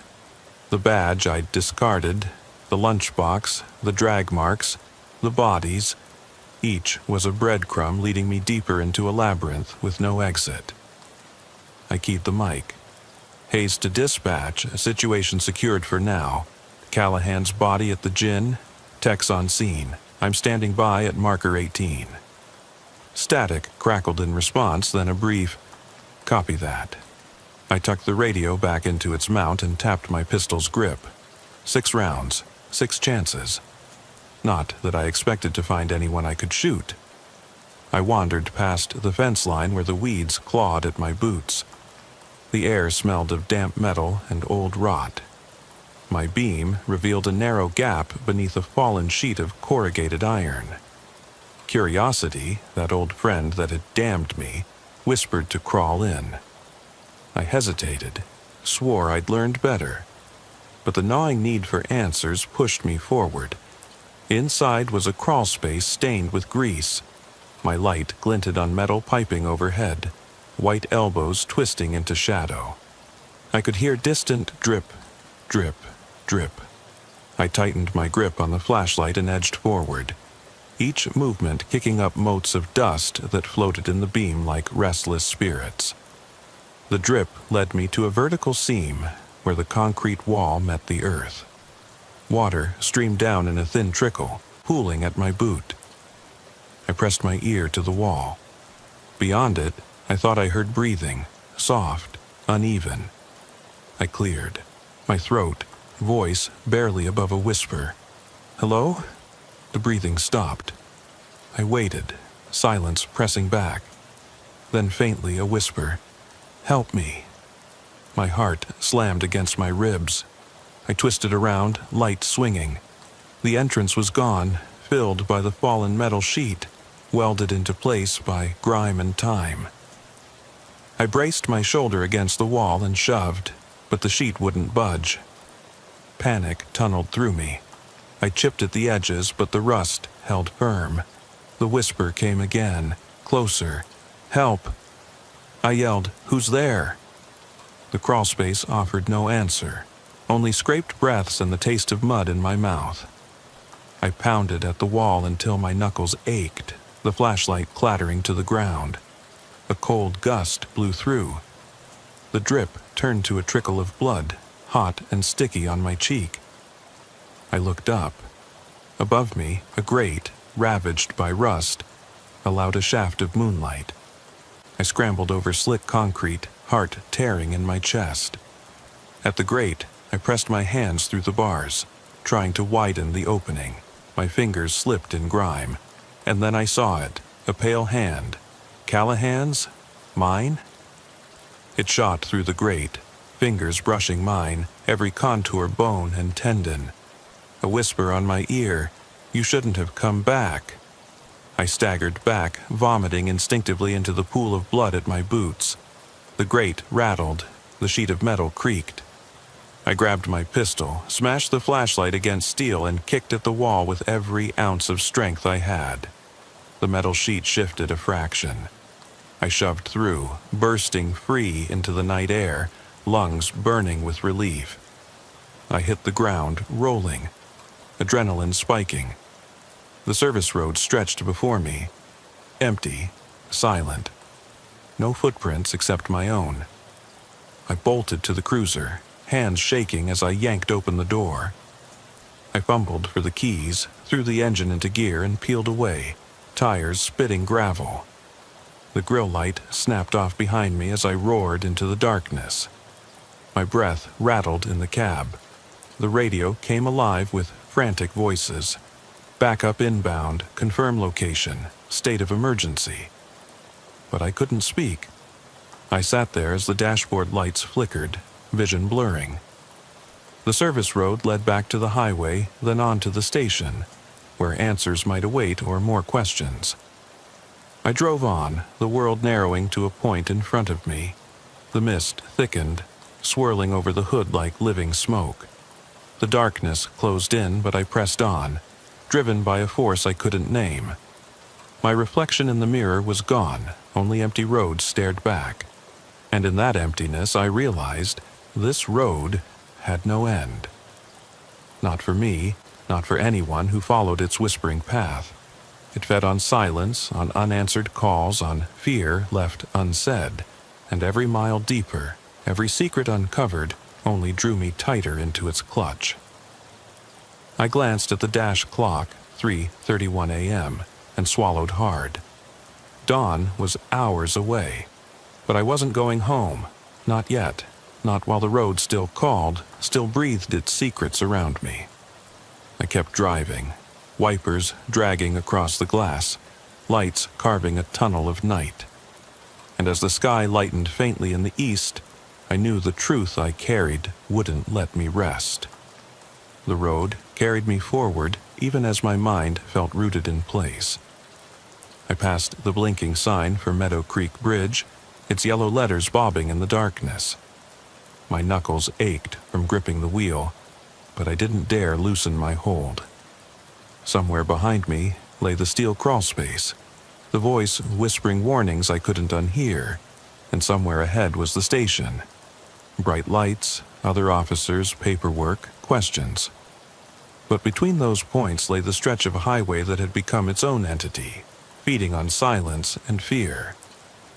Half an hour later, I turned onto County Road 17, where the asphalt narrowed and the tree line pressed closer. The mirrors showed nothing but darkness and the occasional gleam of eyes, deer mostly, but tonight they seemed to linger longer, watching. I slowed to 20 miles per hour, scanning the shoulder. My headlights briefly illuminated a pile of leaves, and for a second I thought it might be a body curled in a fetal position. My heart leapt. I slammed on the brakes and swung the beam onto the leaves. They fluttered in the breeze, empty. I exhaled, chest heaving. I radioed dispatch. Hayes to dispatch. Passing marker 17. I'll be in 5. Silence followed, a decision to wait until I reached safety before reporting. I switched off the dome, pressed the visor down over my eyes, and let the red glow of the tail lights guide me. At 4:15 a.m., I pulled onto the concrete apron of the sheriff's department. The building loomed, windows dark, a single lantern over the front door swinging in the breeze. I killed the engine, and the wipers came to rest. Inside the cab, the quiet felt heavy, so heavy it pressed my shoulders down. I unbuckled, grabbed my flashlight and pistol, and stepped onto the cold concrete steps. Inside, the fluorescent lights hummed. Officer Martinez sat behind the front desk, her uniform crisp despite the hour. She looked up as I entered. "Callahan's body's been logged," she said softly. "Coroner's cleaned up the gin. Forensics will sweep it again later." Her voice was measured, polite, but I could see the concern in her eyes. I nodded, brushing rainwater from my jacket. "Anything else come in?" She glanced at the monitor. A few routine traffic calls, alarms, nothing significant. Number. They held dispatch open for your report, but when you didn't speak, it timed out. She sighed, and I could almost hear her relief. "Want coffee?" "Please," I said. She stood, walked behind the desk, and punched a button. The coffee machine whirred to life. I sat on the corner, my flashlight and pistol on the desk beside me. Her heels clicked as she crossed the room. She handed me a steaming cup. The aroma was sharp, familiar, a tether to normalcy. I held the cup, letting its warmth seep into my palms. The break room clock ticked over 4:30 a.m. The sky outside was still ink, but hints of gray began to show at the horizon. I looked at Martinez. "You ever feel like some places keep secrets?" She bit her lip. "What do you mean?" I took a sip. The coffee was bitter. Like the woods along 63 or the gin or that crawl space. You get the feeling they remember. She leaned against the desk, folding her arms. "I've been on that stretch dozens of times. Never saw anything out of the ordinary." "Yeah," I said, "until this month." The door behind us opened, and Sergeant Diaz stepped in, his face weary but alert. He nodded to Martinez, then to me. "Hayes, heard about your night." I set down the coffee. "Morning, Sergeant." He folded his hands behind his back. "Callahan's deaths ruled homicide, strangulation. No witnesses, no suspect, no murder weapon." I felt a hollow ache. "Any indication why he was there, or who was with him?" Diaz shook his head. "Not yet. Forensics found fibers matching your uniform, and the badge you recovered." He glanced at Martinez, then back at me. "FBI's involved again. They want you on the team. Questioning, interviews." I clenched my jaw. "Fine, I'll play ball." He hesitated, then said, "There's something else." His voice dropped. "Dispatch got another 911 call last night around 2 a.m., anonymous. Caller said they never leave. That's how it ended. No location, no name." My blood ran cold. I stared at the desk's grain. Just that? He nodded. Then static. They traced it to a dead zone. No towers, no coordinates. I pressed my palm against the desk. The wood was smooth, but it felt as if it vibrated, as if it murmured warnings. I looked up. What's our next step? Diaz folded his arms. We seal the highway, pull your shift. No one goes out alone. FBI's law says we have to keep this contained until they wrap up. Understood, I said. He gave me a curt nod. Get some rest if you can. We rotate you back on the road in 4 hours. I nodded again, drained. Martinez refilled my cup. I sipped, then set it down. I felt the weight of dawn pressing against the windows, and I realized I hadn't blinked in minutes. Diaz left. Martinez retreated behind the desk. I sat in silence, listening to the hum of fluorescence, the slow drip of the coffee machine, the faint breathing of the building itself. Outside, sirens howled in the distance as backup hit the gin. Inside, I felt smaller than I had in years. A rookie whisked back to the scene of his worst nightmares. I stood, grabbed my gear, and walked to the locker room. The tile floor was cold under my boots. I peeled off my uniform, dropped it into the hamper with a thud. My skin felt slick. I stepped into the shower, and scalding water pounded my back, washing off mud, sweat, and a year's worth of dread. I scrubbed until the water ran clear, but the smell of swamp and grease stayed in my nose. When I finished, I wrapped a towel around my waist and stared at my reflection. Eyes sunken, face drawn. I thought of Caroline's smile, the way she fussed with my collar before I left. I thought of the lunchbox, the field rep who vanished, Deputy Forrester whose disappearance launched this crazy pattern of horrors. I thought of the hidden crawlspace, the battered badge, Callahan's hand slipping through the grate. I shrugged on my uniform, button by button, and holstered my pistol fresh.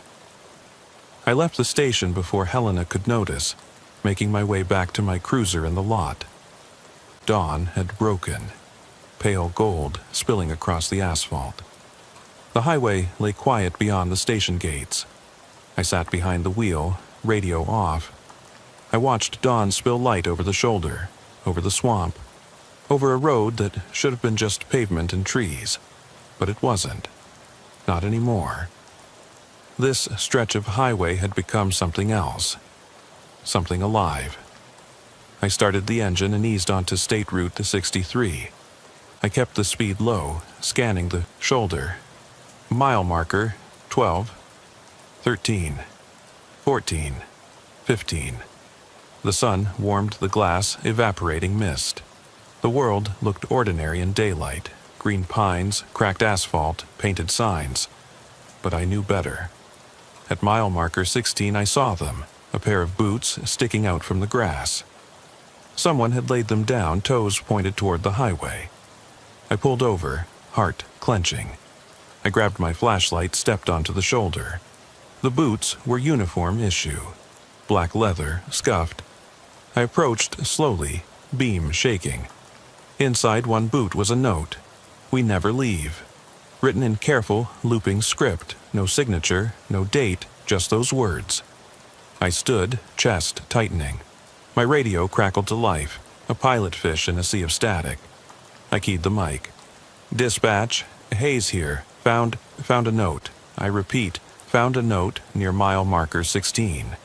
We never leave. Static answered, then a voice. Copy that. Unit en route to your location. I pocketed the note, slid the boots into the back seat. I stared down the highway, where the sun had split the darkness but hadn't dispelled it. I thought of Caroline, of the shift ahead, of the road waiting to reclaim its secrets. I slid behind the wheel. My reflection stared back. Tired, determined, haunted. I turned the key and rolled forward, the note resting on the passenger seat, the words burning in my mind. I eased back onto State Route 63, the morning light doing little to warm the hollow ache in my chest. I kept my speed under 30, the cruiser's wheels humming against the asphalt as I passed the scatter of boots abandoned at mile marker 16. My heart pounded. Every nerve ending felt alive with fear and curiosity. I tucked the note, "We never leave," into my breast pocket, pressing my fingers against the damp paper through the fabric of my uniform. Dispatch confirmation crackled behind me, but I didn't reply. I needed space, silence, just the road and the hum of the engine. The station, with its harsh fluorescence and hushed corridors, felt too small now. The highway was where answers hid. In the silence, in the midday shadows beneath the pines, in the stretch of shoulder where footprints faded before you could follow them. I passed mile marker 17 without stopping. My mind replayed everything I'd found. The Chevy with its door ajar, the lunchbox and apple, the fibers and the badge, Callahan's body strangled in the gin, the whisper in the grate beneath the service road, the boots and note. Each clue felt like a breadcrumb leading deeper into a forest of cold dread. But following them meant risking everything, my career, my sanity, even my life. Yet I couldn't stop. At mile marker 18, I flicked on my signal and pulled onto a narrow side road that led to an old service station long closed. The building leaned at an odd angle, boarded windows cracked and faded by sun. A rusted sign hung above, "Everett's Fuel and Repairs," the letters half peeling away. I remembered stopping by here years ago on a coffee break. Nothing but a broken pump and a vacant lot behind it. Today, though, I thought I saw a flicker of movement past a front window. I stepped out, pistol and flashlight in hand. The light beam rattled across shattered glass and overturned crates. I approached the main door, nudged it with my boot. It swung inward on creaking hinges. A cold draft washed over me. I stepped inside, flashlight sweeping the interior of the service kiosk.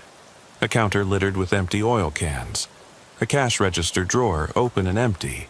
Receipts strewn across a dusty floor. The smell of motor oil and mildew filled the air.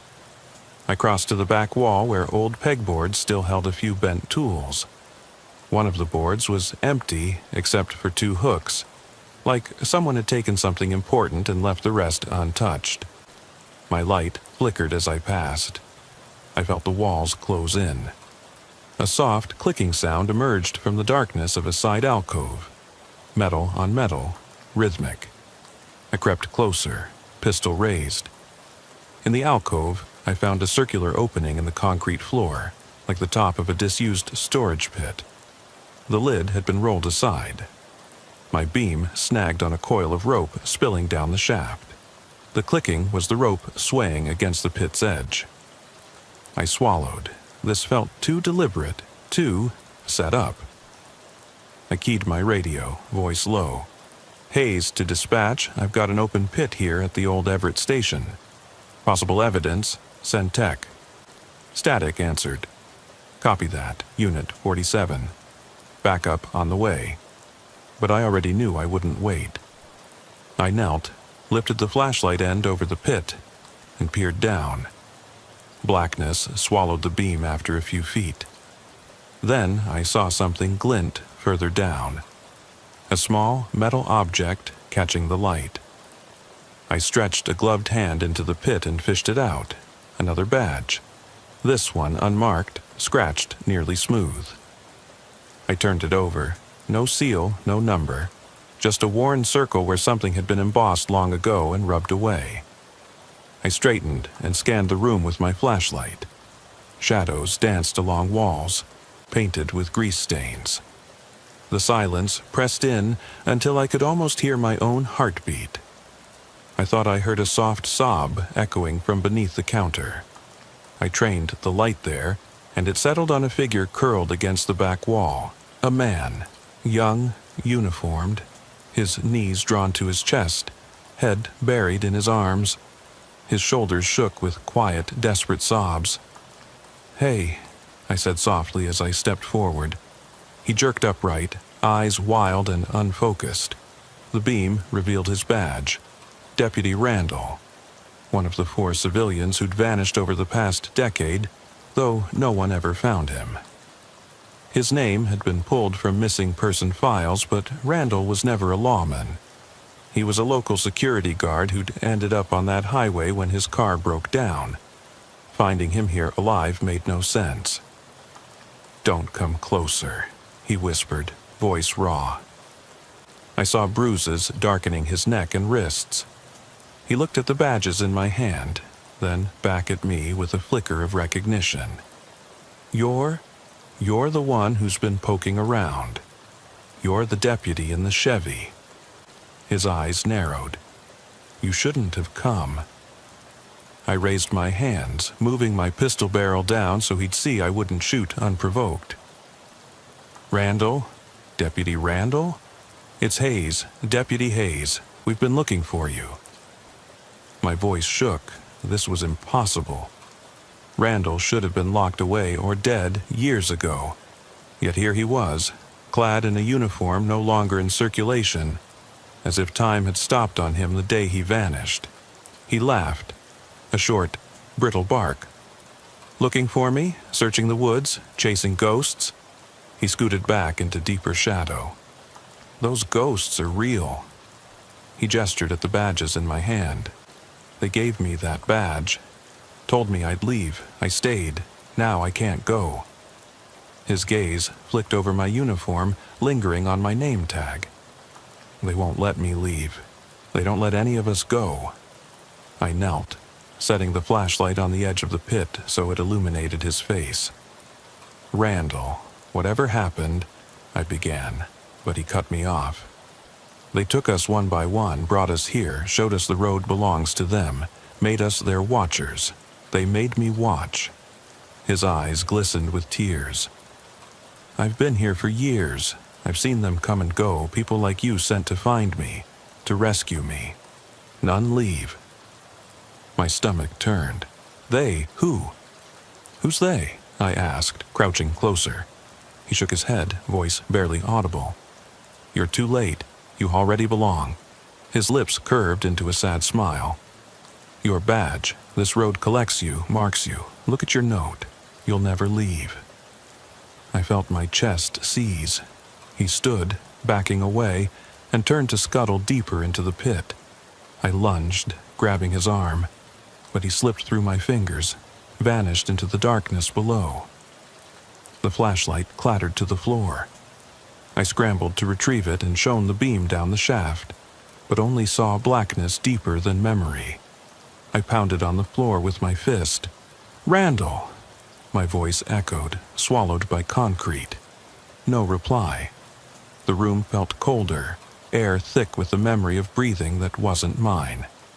I staggered back, gripping the badges, trying to steady my breathing. Sirens wailed outside. Dispatch calling my name. I keyed my radio. Hayes, emergency. Hazardous situation. Need medics and backup at Everett's Fuel. Civilian found, Deputy Randall. Missing for years. Injured and unstable. My voice hitched as static swallowed my words. I turned toward the door, letting the beam catch one last glance at the pit. The rope coiled within, the unmarked badge glinting on the floor where I'd dropped it. I backed out, holstering my pistol, heart pounding in my throat. Outside, the sun had climbed, scraping at the mist that clung low to the ground. Paramedics unloaded a gurney, officers fanned out with rifles and flashlights. I stood beside Martinez, her face pale. She approached, asking if I was okay. I held up the badges. The second, unmarked one, remained face down in my hand. She glanced at me, then at the pit. "What did you find?" she asked softly. I stared back at the service station, the broken sign, the hollow hush within. "Answers," I said, voice hollow. "But they're not ours to take." I slid the badges into evidence bags she held. The lunchbox, the apple, the fibers, the badges. I'd fill the station's evidence locker to bursting. I stepped away, letting the responders flood inside.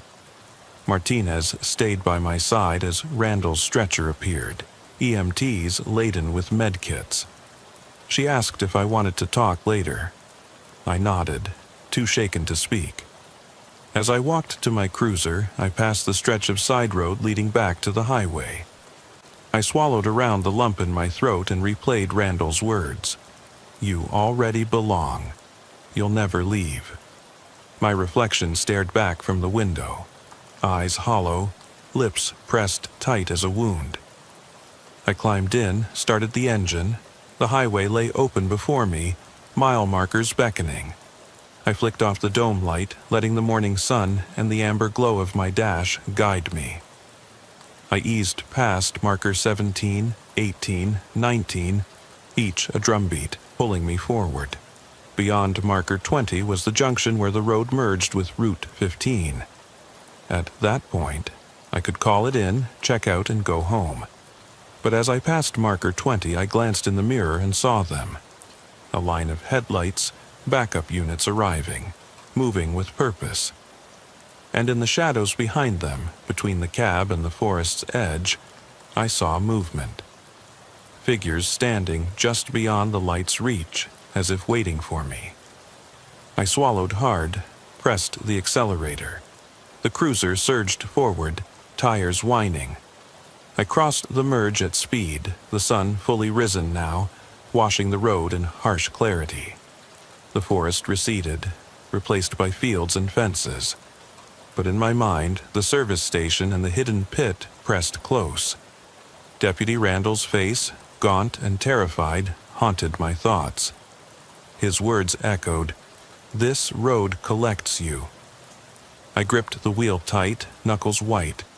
I glanced down at my badge, shiny and official, and the unmarked badge in my breast pocket. I thought of Caroline waiting at home, of a life that felt light years away. I thought of silence, of unanswered calls, of missing people vanished into the night. And as the cruiser carried me down the highway toward the station, toward daylight, I realized I was already too far in. I eased out of the station's lot just past midnight, the cruiser's engine humming like a restless phantom beneath me. The dashboard's glow painted my hands in pale blue as I flicked the CB radio on and off, silent, empty. Ridgewood streets lay before me in the low hum of the windshield wipers, casting brief, dull arcs of light onto wet pavement. The sky was a dull gray, as if the moon had gone shy, leaving lanterns of streetlights to blink awake instead. I remembered that first night I ever drove this beat. The way the air felt thicker at this hour, like breathing through a film of unease. I'd thought I'd gotten used to it by now. I hadn't. Maple Avenue came up on the GPS, its block of tidy bungalows looking like sets in a theater after closing. Grass trimmed to precision, hedges pruned back from windows. The picture of suburban peace. But peace rarely comes in dead hours. I turned off the headlights and coasted forward, watching the shadows recoil from my spotlight. Everything looked normal. A midnight TV glow behind closed curtains, recycling bins lined up at the curb. My boots hit the asphalt with a dull thud when I stepped out. The damp air smelled of rain that had come and gone without warning. I started with the routine. Lock checks, house lights, garage doors sealed. I moved down the row, key fob clicking lights on and off in windows, listening for the absence of alarm beeps. One house resisted. The lamp inside the front room flickered, looping the same dull heartbeat. I tapped the glass. No echo. My breath caught in my throat. I caught myself reaching for the holster, ahead of any real threat. If I hadn't been in uniform, I might have looked like a bystander with a gun for fun. I pushed the doorbell. Nothing. The lamp stopped flickering. The hush settled in again, thicker than before. Back in the cruiser, I punched a note into my report. Front interior light flickering. No response at door. Residence appears secure. I felt the words hollow in my chest. Every time I typed residence appears secure, I meant I couldn't find a reason for alarm, but my gut pinched anyway. I slid on my gloves, the leather cool against my skin. An hour later, a call crackled through my headset. Unit 12, unattended vehicle, Cedar and 5th. Registration unknown. My radio chirped under the weight of my sigh. Cedar and 5th was 3 blocks over, but those blocks were endless at this hour. I caught the siren button between my fingers but didn't hit it. I didn't want to rattle the windows of every house on the way. I eased the cruiser toward the corner. Headlights dimmed to a soft glow. When I arrived, a pale sedan sat idling at the spot where streetlight and shadow met awkwardly. The engine's hum thrummed through the empty street. The driver's window was down halfway, rain droplets sliding off the edge. No one in sight. I scanned the area. No footprints on the curb, no discarded coffee cups, no one running off into the night. I stepped out, hand brushing the holster as habit. My eyes adjusted slowly. The car looked ordinary. Faded paint, a cracked rearview mirror. I snapped off the ignition, the engine's growl cutting out like a held breath released. Inside, the seats bore indentations as if someone had been kneeling, leaning forward, whispering. I moved the car to neutral and pushed it 20 feet down the block, away from the light, to get a clearer look. No note on the dash. No sign of a struggle. I radioed, "Tow en route. Vehicle appears abandoned. No visible occupants." The cruiser's spotlight swung across the row of houses, illuminating the glint of windows. One, on the right, flicked. No, not a flicker. A flash of movement. I froze, heart snagging on a silent question. Was someone watching me from inside? I stomped back to the car, peered through the tinted glass. Nothing. The streetlight's halo pulled away, just empty frames.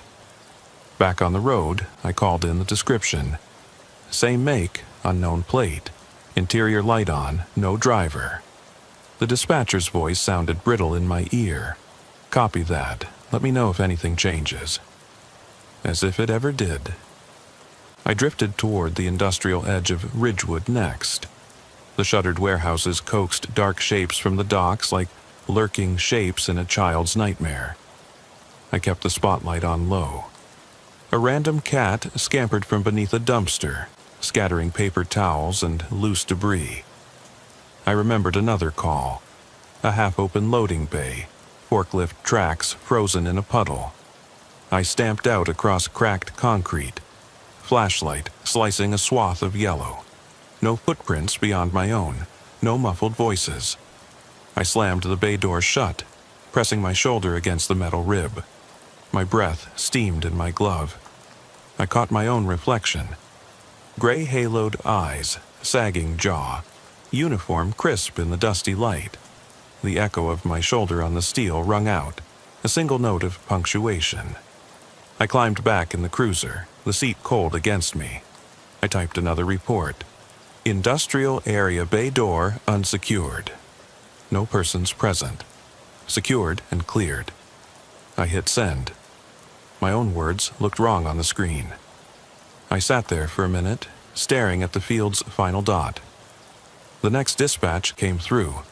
A domestic violence follow-up on 4th Street. I called in en route. When I arrived, the house was silent, its white porch stairs worn smooth. I knocked. No answer. A door locked with a chain inside, casting a diagonal line of shadow across the wood. I used the key provided at intake, stepped inside, and the floor creaked like it knew my name. I moved quietly, expecting tension to snap at my heels. The living room was empty. I climbed the stairs. A child's shoe stood at the base, dusty. I inhaled, No crying, no pleading, just the quiet weight pressing down. I cleared the bedrooms, closets, found nothing but an overturned nightstand. I called dispatch. Negative contact. No signs of struggle, but chain was in place. Caller must have misdialed or panicked, all secure. I rubbed my neck, trying to chase the chill away. Halfway through the shift, my boots thudded along suburban streets again, where every house had a name on its mailbox and every lawn gave no clue of trouble. My radio stayed silent. I leaned back, closed my eyes for a second, and relived the earlier nights. Half-open doors, idling cars, the empty house with the sobbing woman, so convinced someone lurked when no one did. I wondered how many people were alive with the echo of fear they'd heard in their own heads. I wondered how many would never sleep soundly again. The clock on the dash read 3:17. I flicked the CB again. Nothing. I flicked it off. I headed toward Ridgewood Park, its parking lot strewn with wood chips and the silhouettes of swings. I pulled up beside the playground, green chains creaking in the breeze. I reached for my flashlight, clicked it on. No radio calls had come from here in months, but tonight I felt drawn. The swings hung empty, seats swaying like broken promises. The slide's metal sheen reflected each street lamp in a line of cold silver. I walked the perimeter, notes in my mind, wood chips damp, fence padlocked, no footprints beyond mine. The swing chains clinked quietly like tentative applause. I stood still, listening for something beyond crickets and distant hum of traffic. My chest pressed in on my lungs. The silence around me wasn't empty. It was heavy, expectant. I remembered a dispatcher's voice. They want to believe it's routine. They never look past the badge. I shook my head, fingers tightening around the flashlight. I made a slow circle, each step echoing. Then I heard it, a faint whine, like the car's engine at Cedar and Fifth. I spun toward the parking lot entrance. Nothing moved. My breath caught, and I realized the whine was inside my skull, the echo of every call I'd ever dismissed as routine. I blinked, swallowed, and exhaled. I tapped the mic. All units, be advised. No new activity at the park, investigating personal unease. Over. My voice sounded foreign, distant. I climbed back into the cruiser, every bone in me asking the same question. When does routine become a warning? The radio remained silent, but the weight of every unfounded call pressed in, riding shotgun beside me. I drove off, headlights peeling across empty streets, carrying the echoes of unsolved nothingness in my chest. And as I rounded the corner back toward the station, I caught my reflection in the rearview mirror. Eyes red-rimmed, mouth set in a thin line. The badge on my chest felt heavier than the holster at my hip. I flicked the radio off for good and settled in, ready to race toward whatever phantom call came next. Because in graveyard shifts, the routine is the monster you never see, and the fear is what you leave unsaid. I drove on, the road unspooling like a dark ribbon ahead of me. Headlights caught the twin bars of yellow dividing lines, worn thin by years of traffic, now barely visible in the damp sheen.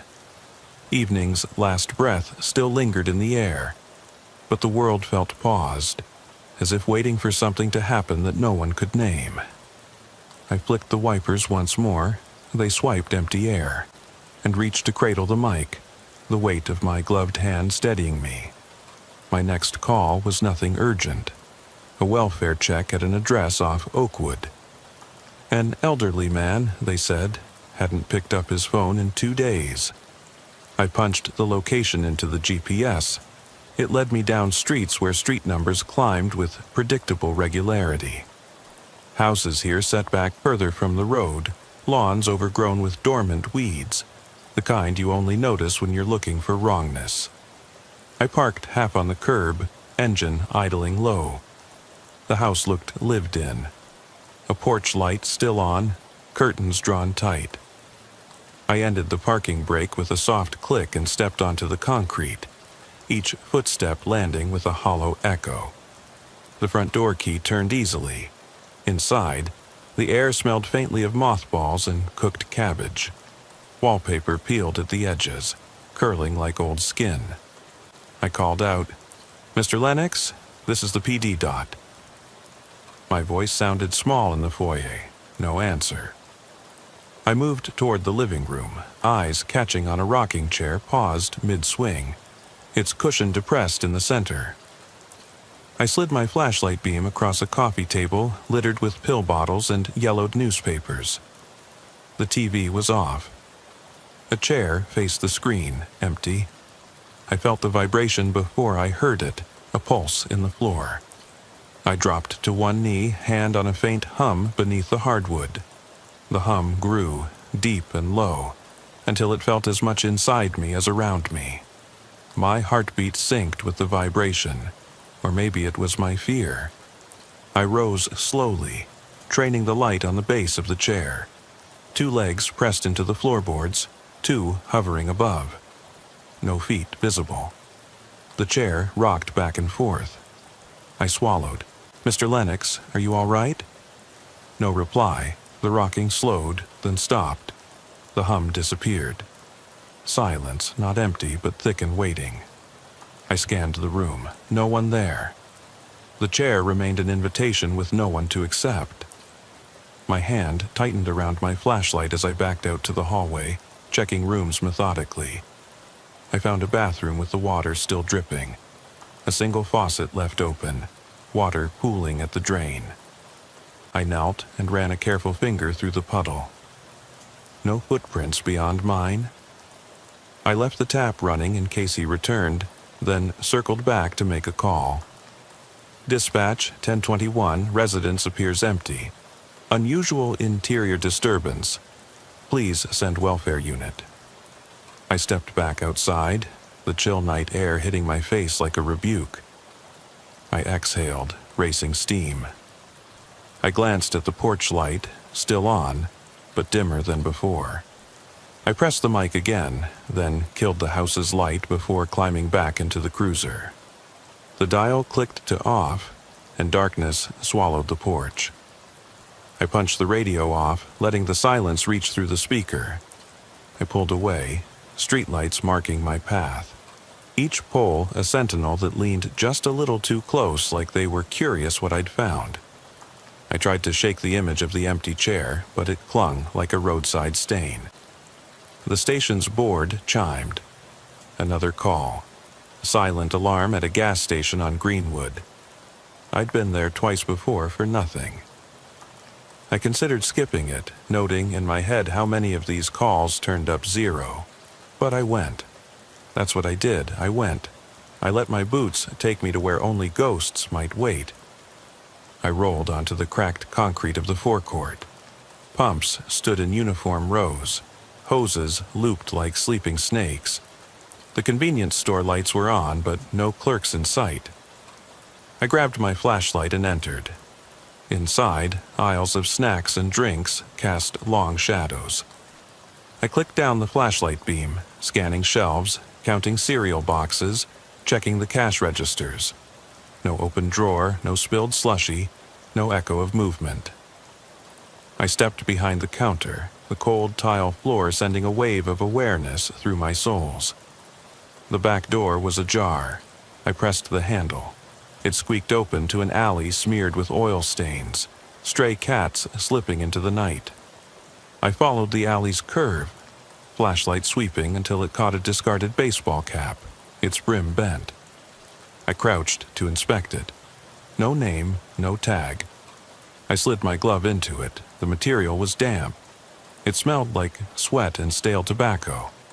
I stood, shone the light further down. The alley ended at the back of a boarded-up warehouse. A dog barked. I spun, catching a flash of movement down the lot's edge. A man's silhouette, half hidden behind a dumpster, called out, "Police!"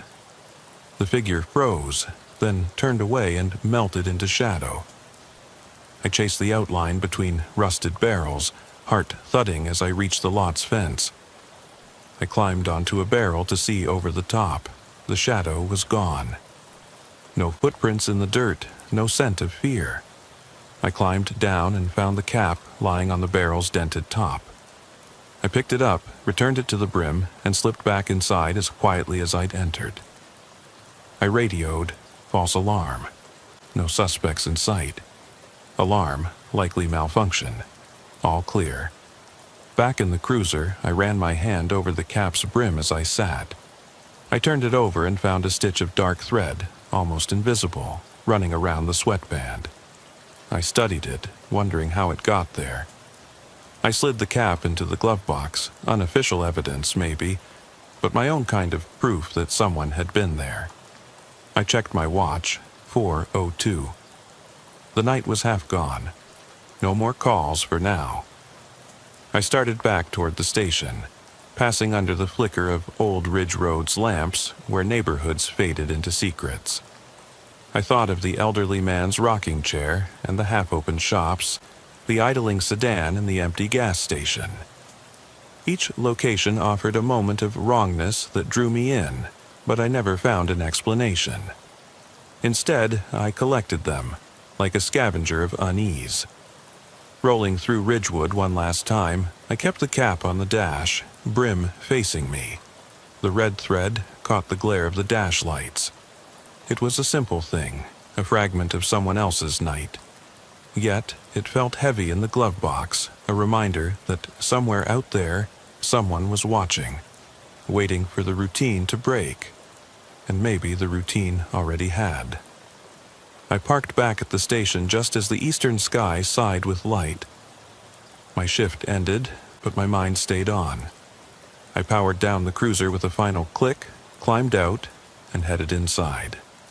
Day shift officers passed by, yawning, tapping badges, trading stories of minor chaos. I stepped into the locker room, stripped off the uniform, and glanced at the cap tucked in my bag. I hesitated, then left it where it was. Some ghosts you carry with you, heavy in your pocket, refusing to let go. I walked out through the front doors, the sun rising too quickly, too brightly, as if it didn't realize the weight of the night behind me. I swallowed against the glare and forced my shoulders straight. The station, bright, white, and humming with daylight, held no answers. It only promised more questions when the night returned. When evening comes again, I'll strap on the badge and glove box the cap. I'll push into the dark, into the unspoken voids of the streets. I'll listen for the hum beneath the floorboards, the swish of wipers on empty roads, and the swing of an empty chair. I'll continue to collect these unanswered calls, to press my weight into locked doors and follow idling engines. Because in the graveyard shift, the routine is not what it seems, and the silence is not empty. It's alive, waiting for someone to notice. I eased back onto Ridgewood's main artery after locking my cruiser at the station. The streets yawning wide in the faint promise of night's return. Toward the east, the sky still clung to bruised twilight, but the west had already slipped into ink. I pressed my shoulder against the cruiser's door, wishing briefly I could press myself into oblivion instead of out here alone. But routine had me by the collar. Every unsolved nothingness, a reminder of a job that never ends. I pulled on to Maple Avenue again, where rows of houses crouched behind hedges that shivered in the breeze. The houses themselves showed no signs of intrusion, but the streetlight flicker above number 14 caught my eye first. A staccato blink that felt less lamp than heartbeat. I stepped out, boots crunching on loose gravel that had spilled from the driveway. I pointed my flashlight up and down the facade. Windows tight, curtains drawn safe inside, the glow from the porch light stable. Yet the lamp above the walkway pulsed, each blink a silent knell. I checked my watch. 5:23. Too late for wiring to fail. Too early for storm damage. I scratched my neck and approached the steps. Every nerve ended in my fingertips, and I resisted the urge to grip the holster like a security blanket. I placed a gloved hand on the front door, listening for the hum of electricity in the conduit. Nothing but the lamp's stutter and the click of my own heartbeat. I rang the doorbell. Press. The lamp blinked twice more. Press 3 beats. Nothing. I tapped the glass beside the peephole, soft as a whisper. No footsteps, no one inside. I radioed it in. Unit 12 at Maple 14, exterior light malfunction. No response inside, checking interior. No one suggested I go in, but I did anyway. I found the spare key under the mat, standard precaution, and stepped inside. The air was perfumed with stale air freshener and cold tile. A framed photo on the mantel leaned forward like a watcher. A family smiling, sunburned cheeks, slingshots drawn on a beach. Below, the hall stretched narrow. I quarantined my flashlight beam to the ground. No footprints except mine, no glass shards, no trace of a forced entry. I followed the side hall to the breaker panel. I opened the box, checking switches. All set. I flipped the lamp's switch at the wall. Nothing changed. The wiring was sound. The lamp was as possessed by hesitation as I was. I slipped the key back under the mat and exited, noting only the odd pocket of unease knotting at my chest. I walked back to the cruiser and sat, searching my mind for a mundane explanation. Circuitry glitch? Bulb on its last flicker? A question too small for the weight it bore. I slid behind the wheel, flicked the CB twice for clarity, then set off again. I decided to head downtown, only a mile away, but the downtown lot was deserted at this hour. Storefronts shuttered, sidewalks empty. The familiar veneer of commerce now a graveyard of signs. I had responded before to a call from the diner at 5th Street in Maine.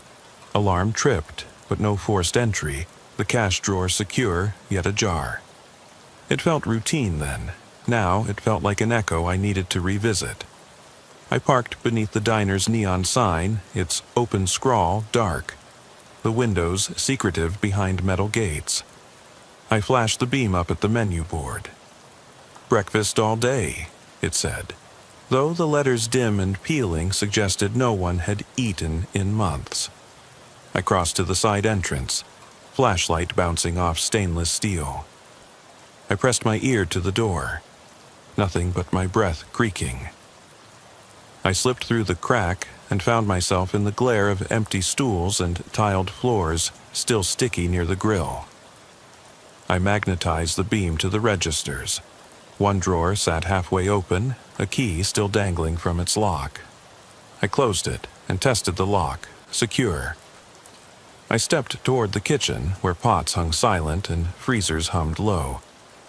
I followed the hum to its source, a walk-in cooler door propped open, fogged glass, the soft glow of a single bulb inside. I clicked off my flashlight and pushed the door wider. Air spilled out, cold as regret. A crate of produce lay undisturbed, and the floor's checkerboard tile reflected my wide stare back at me. No sign of a clerk taking inventory. No one stocking shelves. No footsteps in the produce bin's thin puddle of condensation. I closed the cooler door and jammed it shut with my shoulder, the lock clicking into place. I strode back to the front, felt the diner's breath on my neck, an inert body waiting for life. I backed out, leaving the door locked behind me.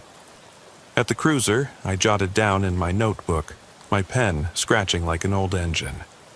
Downtown diner, open sign off, registers drawn, cooler ajar, no personnel, all secure post-check. Then I paused, pen hovering over paper. The words read like any other call, but they ached with the weight of unanswered whys. I closed the notebook, took a steadying breath, and folded it into my pocket. I crossed toward the edge of downtown where the shadows softened into the industrial sprawl. I flicked the CB once, twice, no reply. I had another call in the area, a missing person check at a small apartment complex by the train tracks. The dispatcher had said, "Resident hasn't been seen in 3 days. Family worried." I checked my watch, 6:51. The sun's first yawn was coming soon. I pulled off onto a gravel drive where the train's whistle used to echo noontime announcements, now lost behind creeping city noise. I parked where broken lamps cast half-lit corridors between buildings. The mailboxes were dented, spray-painted tags bleeding into one another. I stepped out and crossed to apartment 3B. Its door stood closed. The window blinds were rigged shut at an angle that suggested someone peered out once, then slammed them down. I knocked. PD, wellness check. The door creaked open slightly before stopping. I pushed it further, revealing a hallway where light pooled at my feet. The apartment smelled of cheap perfume and dust. I swept the beam through the living room.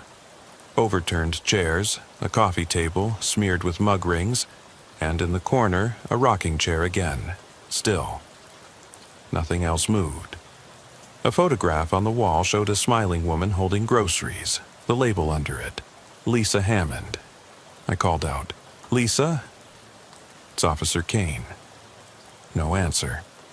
I walked through, then saw the couch cushions laying flat on the floor, pillows stuffed inside a pillowcase. The pattern repeated, everyday objects displaced, but no sign of lives in motion. I checked the bedroom. Bed made neatly, clothes hung in the closet, a man's suit still on a hanger, crisp collar. I opened the closet. Inside were rows of ready-to-wear outfits, yet all eyes caught on the back wall, where dozens of sticky notes covered the plaster in a mottled haze. Times scribbled, names bone white under overhead dorm lights. Dates faded in the moisture. I stepped closer, shining the beam. I read fragment lines. 5:14, 11:03 p.m., door unlocked, lamp flickered.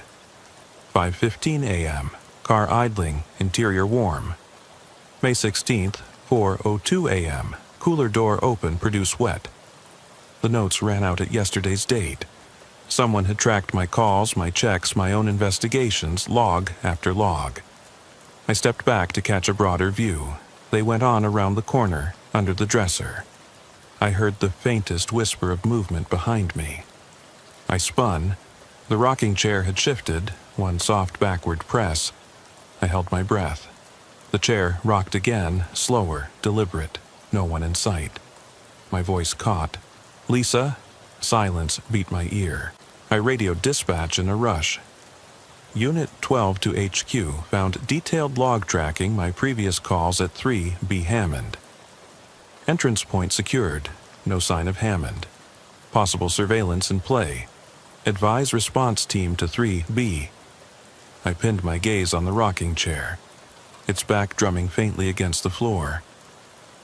I felt hollow beneath my uniform, like the chair had sucked the last of my certainty right out of me. I stepped out of the apartment to phone in more details, but the building's hallway seemed to twist behind me. Corridor that should lead to the stairwell now wound toward the locked front door. I walked forward. The door receded. I broke into a run, adrenaline ripping through my calm exterior. I threw an elbow into the nearest door, which gave way to a closet stuffed with hangers that clattered down like chattering teeth. I yanked it open and popped into the next unit, 4A, slamming the door behind me. The apartment was empty, walls bare, the floor spotless. I braced against the door and wrapped my flashlight on the center. I turned the knob, locked. I tried the call button on the handle, nothing. I pounded, rattling the door until my knuckles stung. The hall beyond stayed still. I pressed my ear to the door, no sound but the echo of my own heartbeat. The apartment grew colder, the air pressing in. I closed my eyes for a moment. My training said, don't panic. My gut said, don't trust this building. I reached for my phone, no service inside these walls. I patted my pockets, no radio contact. I remembered my badge, flashlight, handcuffs. None of it did any good here. I glanced at the closet door I'd entered through, wondering if escape required surrender. The walls held too many echoes, too many unknowns. My boots scraped the tile as I took one slow step toward the living room, flashlight in hand. I caught sight of movement in the beam. A handful of yellow sticky notes perched on the coffee table, as if dropped there just now. I lunged forward, grabbed one, read the date. Today's date, followed by the time, 6:53 a.m., scribbled in a hand I recognized as my own. I sank to the couch, pressing the note to my chest as if it could shield me. The lamp above me blinked off, then on. Silence ceased to be absence. It was what watched me from the dark. My phone vibrated somewhere back in the cruiser, unanswered. My radio crackled faintly beyond these walls. My reflection in the window stared back at me, uniformed and stranded. I realized then, routine had broken into me, undone the line between observer and observed. And the night was only halfway done. The night pressed in around me like a living thing as I slipped through the empty hallway of apartment 4A, the door clicking shut behind me. I kept the beam tight, spotlighting the thin sliver of carpet that led toward the small kitchenette at the back. Every breath felt amplified, my chest tight as I tried to will my pulse to slow, that same pulse that had shaken the cap off my glove box and had left me stranded in a closet hours ago. I crossed to the kitchenette's countertop, eyes scanning for anything out of place. A spoon lying just so, a cup cracked at the rim. All looked innocuous, domestic. Yet I remembered the sticky notes, my own handwriting stalking me through that other room. I closed my fists, fingertips grazing the texture of the flashlight grip. I turned back toward the living area, where the couch still held its invitation. I hovered, half expecting the seat to shift beneath my weight, to fold itself around someone, or something waiting. I forced my feet forward, each step measured, deliberate. The floor creaked beneath me, sending a hollow groan through the apartment. I paused, listening. Nothing but the hiss of my own breath. The beam landed on the window blinds, slats twisted to one side, letting in the pulse of a distant streetlight. I edged closer, peered through the gap. Beyond the glass, the parking lot glowed in pools of orange, deserted but for my cruiser, its silhouette perched under a lamp. My radio crackled behind me. For a moment I started, hand snapping to the holster. Then I remembered. It was dead here. The building swallowed signals whole. My stomach nodded as I considered the thin walls between me and the rest of Ridgewood, the rest of the world. I was alone in this strange flat, stranded between routine and reality. A sudden clatter came from the kitchenette. A spoon sliding across the counter, spinning until it fell to the tile with a tap-tap. I whirled, flashlight stabbing the air. No one there. My throat closed around a dry swallow. I opened the cabinet doors one by one, pushing the beam into empty spaces. I pulled my radio from my belt and tapped the mic out of habit. No response. I backed toward the couch, thinking about that cap back at the station. The red thread stitching burned in memory, a breadcrumb I carried but couldn't follow. I needed to escape, to get back to my cruiser, to heat and light in the steady hum of the engine.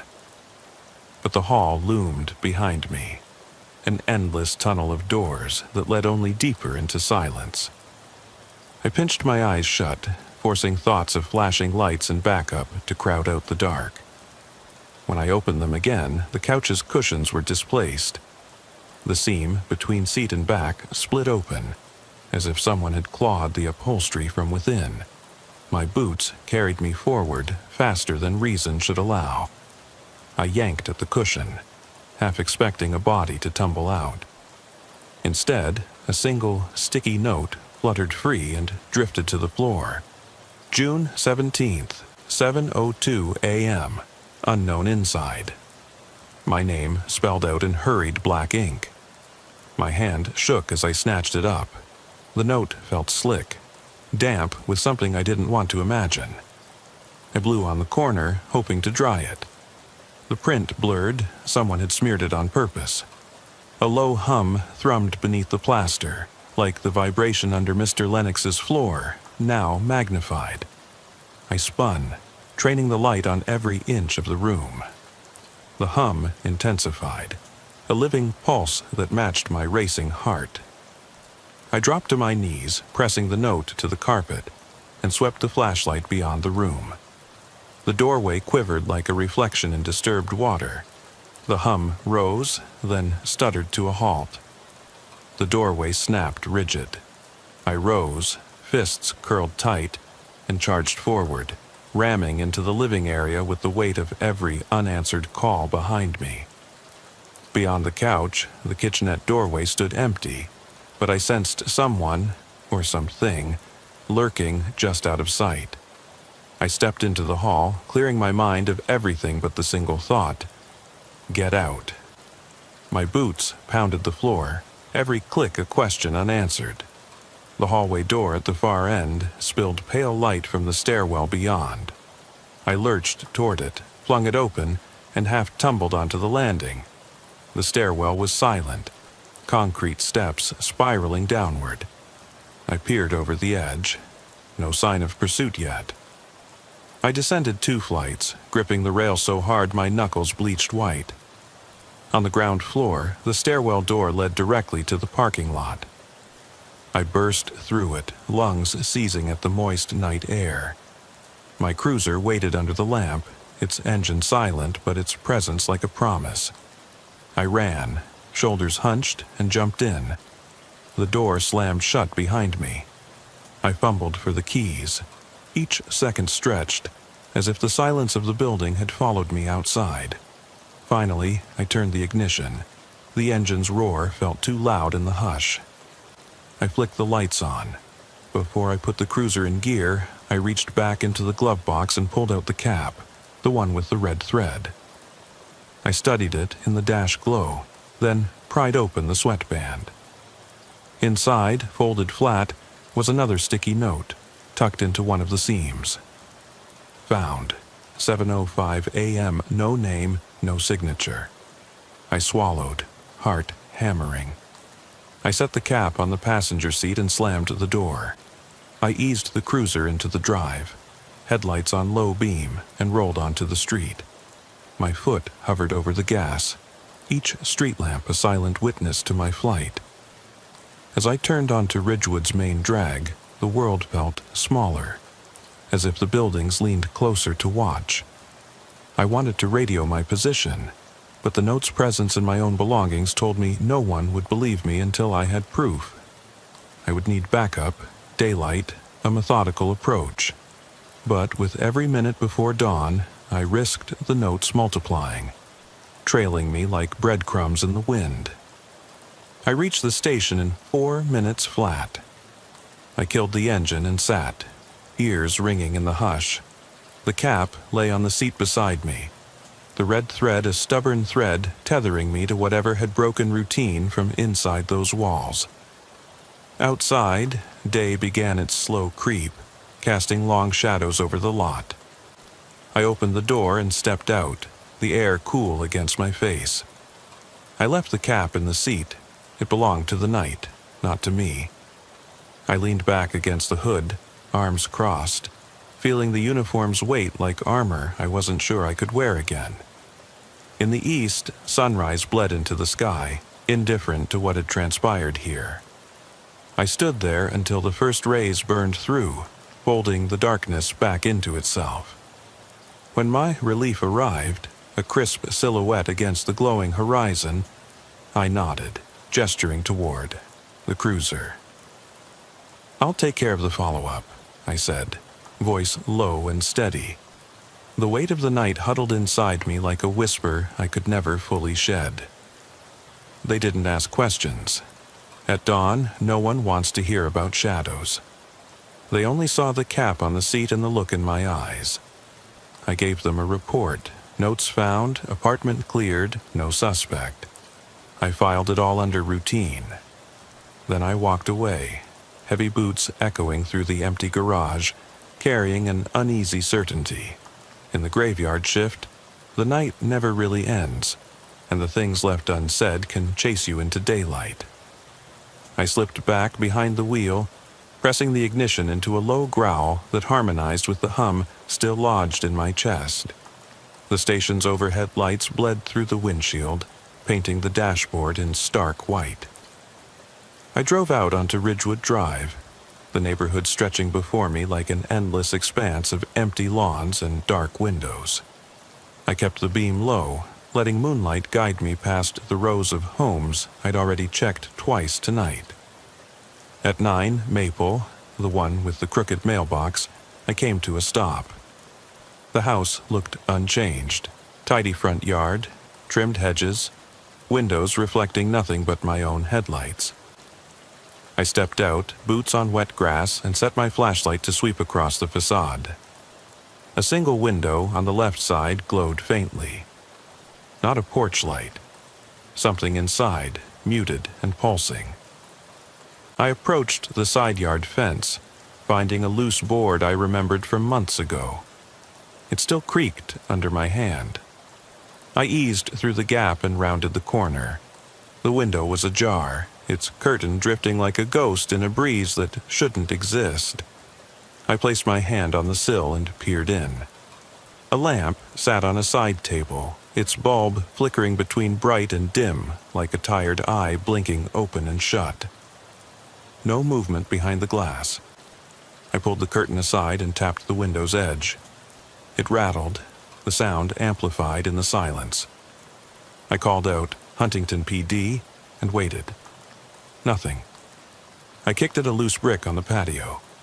The brick rolled under my boot. I bent down, feeling the cold seep through my glove, and nudged it under the planter. The lamp above the table stuttered, and I caught a glimpse. A shape behind the table shifting away from the window, like a silhouette erased from one frame of a film reel. I stepped back, heart pounding. I didn't see legs or a face, just the suggestion of a person's outline fading into shadow. I radioed.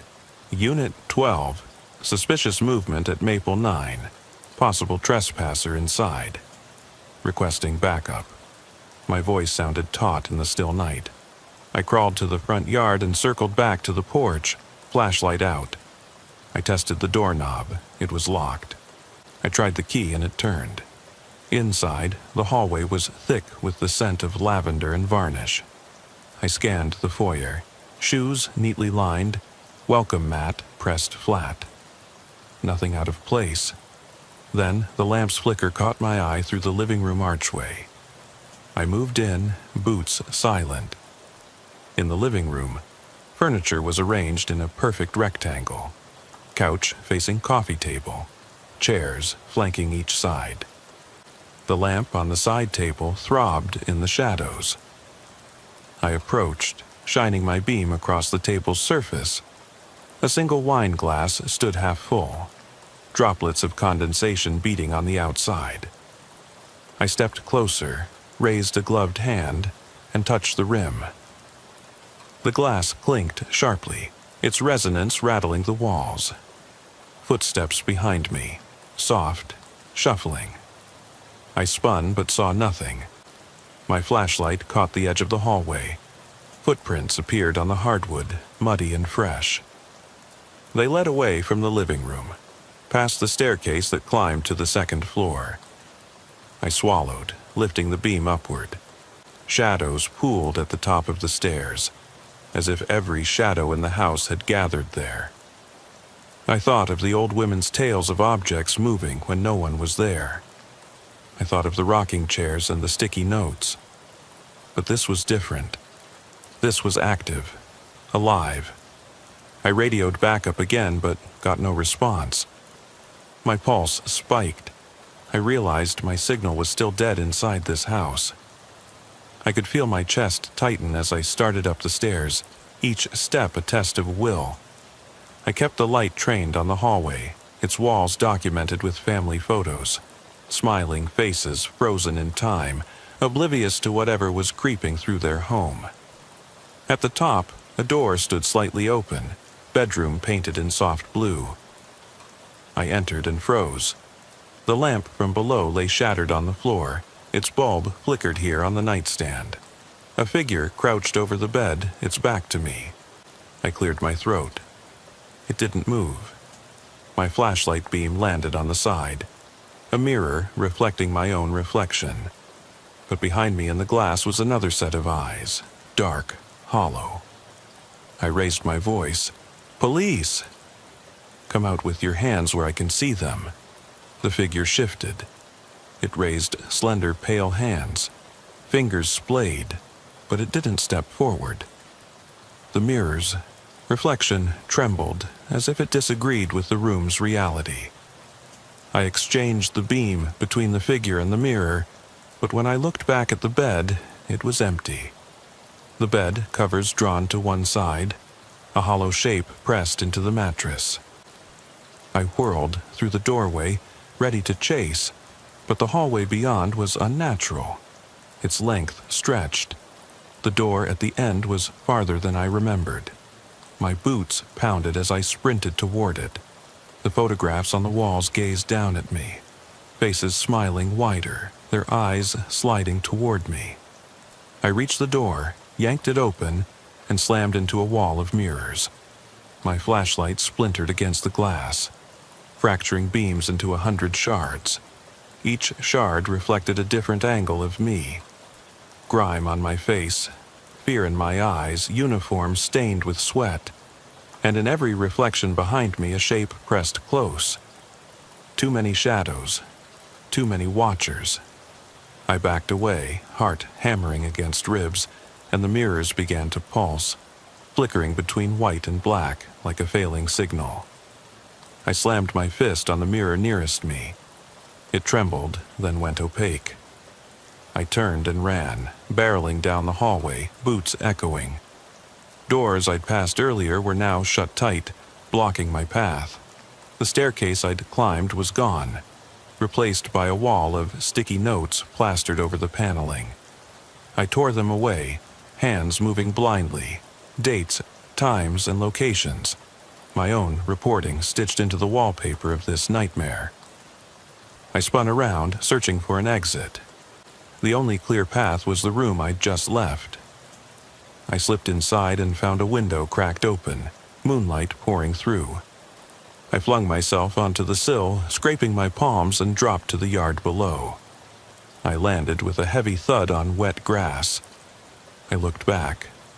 The window was closed, the curtains drawn neat. No sign of anything abnormal.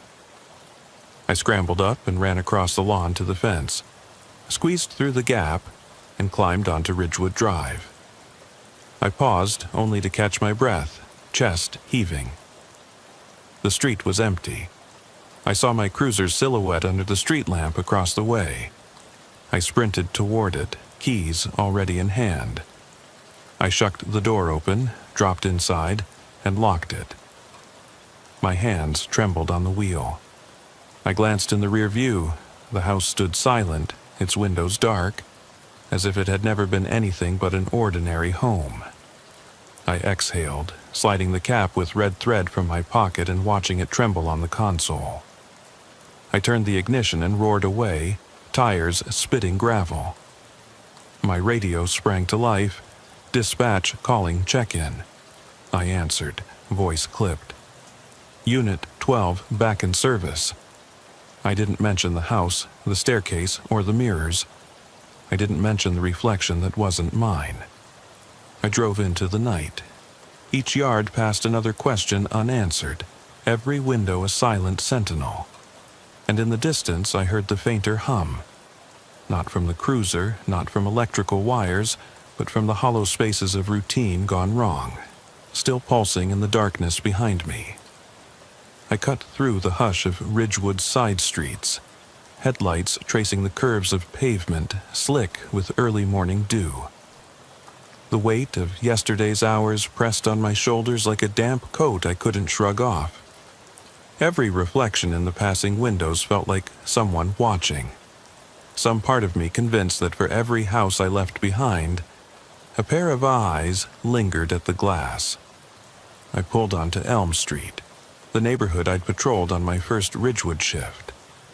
Back then, I'd smiled and nodded at porch lights and half-asleep early risers, believing the night's gloom kept its secrets until sunrise. Now, I was less sure. I eased past house after house, hands loose on the wheel, ears straining for the static hiss of the CB or the hollow tap of footfalls behind the door. My mind replayed the mirror maze at Maple 9, how the hallway stretched impossibly, how the photos had watched me run. I shivered and flicked the defroster on, blowing warmth against the windshield. There was another call overdue, a noise complaint at the community center across town. A group of teens had reported weird music and laughter around midnight. I checked my watch, 7:18 a.m. The sun was a promise on the horizon, but my gut told me dreams and realities still blurred. I turned onto Knox Boulevard and headed west, leaving the tidy lawns for the cluster of municipal buildings. The community center sat alone behind a chain-link fence. I parked at the lot entrance, radio silent, but my pulse loud enough in my ears. The main doors were unlocked. Someone left them ajar after the morning custodial shift. I held my flashlight low, chest tightening as I entered the lobby. The center smelled of musty carpet and bleach. Folding chairs lined the walls, a lone ping-pong table set at odd angles in the gym beyond. I stepped through the double doors, boots squeaking.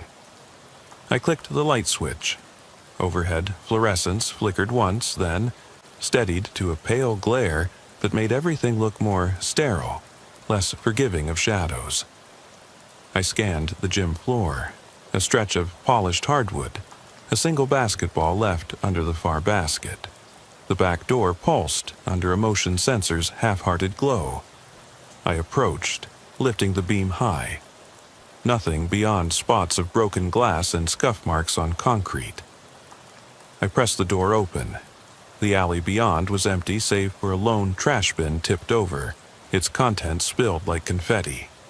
I stepped out, following the bin's trail of scattered flyers and coffee cups. I found another set of sticky notes plastered across the back door frame. 3 of them, neat rows. June 18th, 7:25 a.m. Entry without alarm. June 19th, 7:35 a.m. Pedestrian seen. June 20th, 7:45 a.m. Officer passed through. My jaw clenched.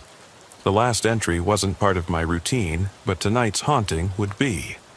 I tore the notes down, crumpled them in my fist. I scanned the alley, no footprints, no echoes, just the rising glare of dawn painting the world yellow. Back in the car, I stuck the notes into my jacket pocket. I closed the door, slipped through the fence, and started the engine. I sat in the driver's seat, hands braced on the wheel, and held still for longer than I should have. When I finally drove off, the center receded behind me like a ghost I couldn't outrun. I headed back through town toward the station but detoured through the industrial park. The warehouses loomed quiet in the growing light. One of them, number 7, had reported yet another half-open bay door last week. I pulled up, turned off the engine, and climbed out. The gravel crunched under my boots as I approached the gap in the loading bay's steel door. I did not hesitate this time. I slipped inside. The echo of my footsteps rattled off brick walls. I swept the beam across the space. Stacks of wooden pallets, a rusted forklift idle in the corner, shadows draped over machinery like abandoned coats. I moved methodically, checking the walls, the ceiling, the floor. nothing but dust motes dancing in the light. I paused near the stacks, hearing a faint click, like a camera shutter. I spun but found nothing. My own breath rattled in my ears. I reached for my radio, tapped the mic. Silence. I thought of the mirror, of the notes, of the cap and the thread. I remembered a saying from my academy days. Trust the badge, but verify the man behind it. I chuckled bitterly. I was verifying myself now, wondering if the badge carried my face or someone else's. I slipped out and found my cruiser waiting under the warehouse's single lamp.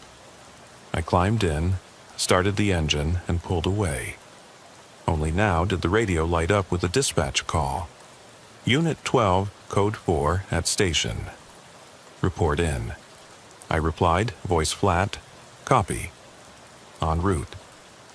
The polished streets reflected the early sun like a promise too old to trust. When I reached the station, officers milled about, grabbing coffee and morning papers. I walked past them, heading for my locker. My jacket felt heavier, loaded with sticky notes and guilt. I opened the glove box, extracted the cap with its red thread, and dropped it into my locker.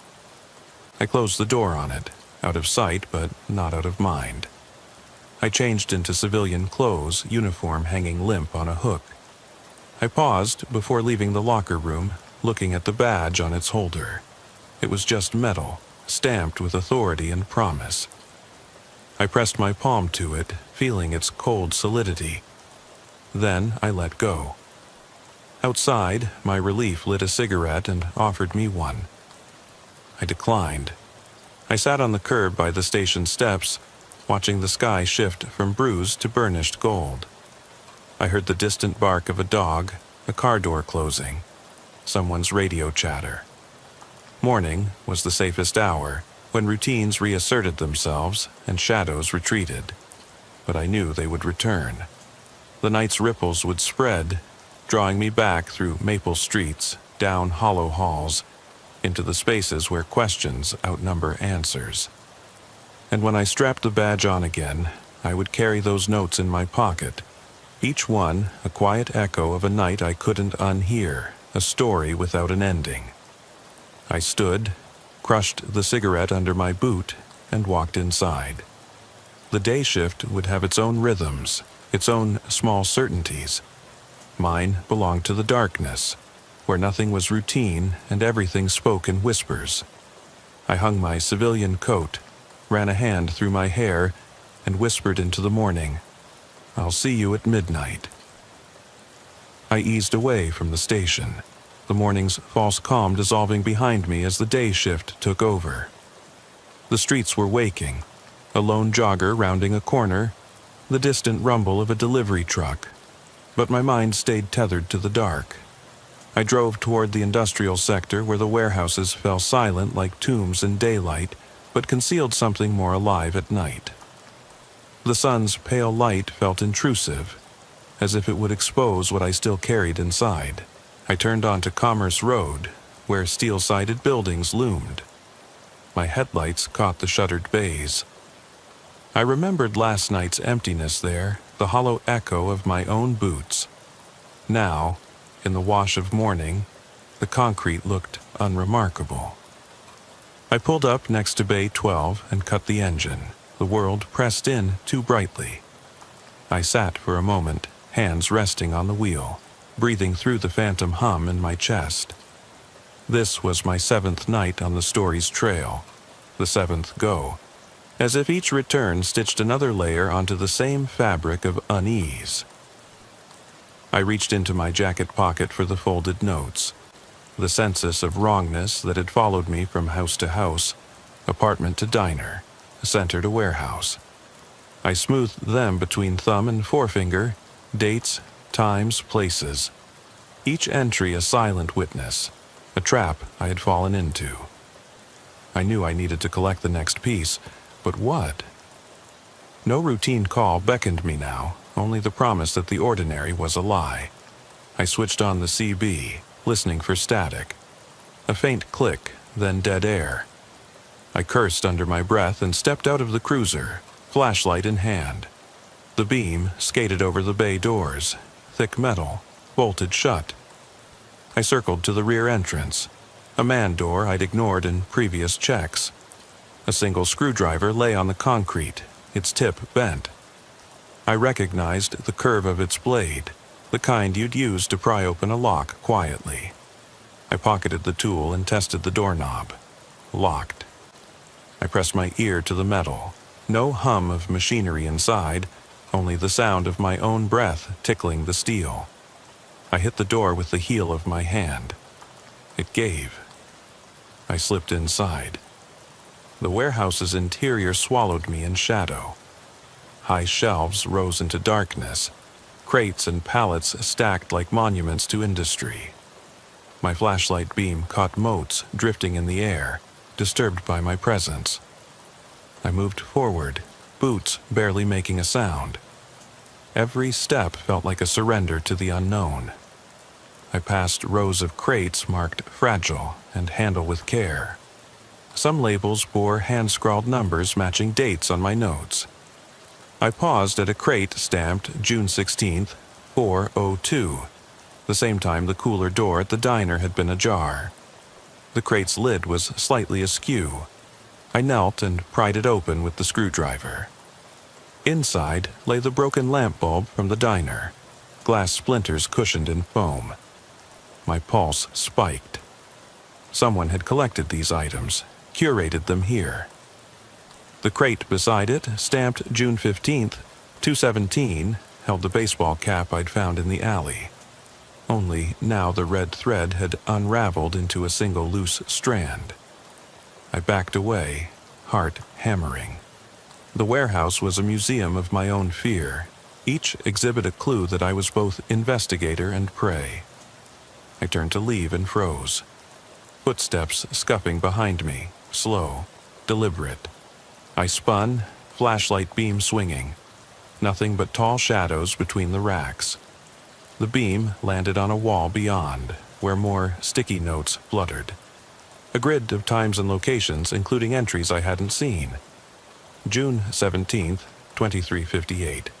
Officer paused at Maple 9. June 18th, 5:23. Officer at Elm. June 19th at 7:18 a.m. Officer at Center. June 20th at 9:32 a.m. Officer coming here. My name wasn't written, but the target was clear.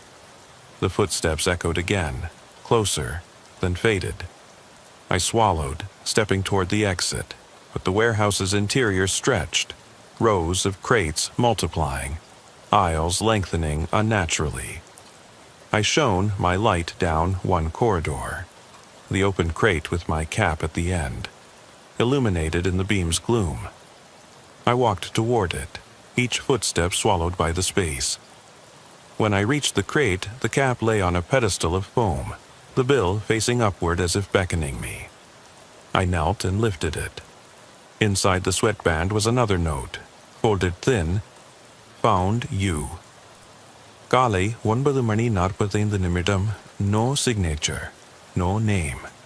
Just the quiet satisfaction that someone had beaten me here, had known exactly where to place the next clue. I rose, flashlight beam searching for an exit. The door behind me had vanished, replaced by a stack of crates towering overhead. Panic licked at my throat as I spun, seeking any sign of egress. The ramp leading out was gone, the forklift parked at the entrance as though guarding the way out. Shadows pooled at the far side of the room. I took a step, and the beam caught a figure slipping between the crates. Tall, lanky, moving with the silence of smoke. I swallowed and whispered into the emptiness, "Show yourself." No reply. My hand hovered near my holster. The warehouse wasn't a story anymore. It was a trap, and I was the one hunted. I realized then what I'd become.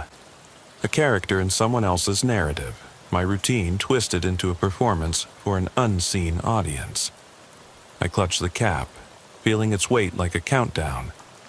below each folded note, a new time waited. I understood what came next, the final act, where silence would end and confrontation begin. I sat in the darkness of the warehouse, the weight of the cap heavy in my hand, and forced myself to breathe slowly. The air smelled of rust and dust, thick enough to taste.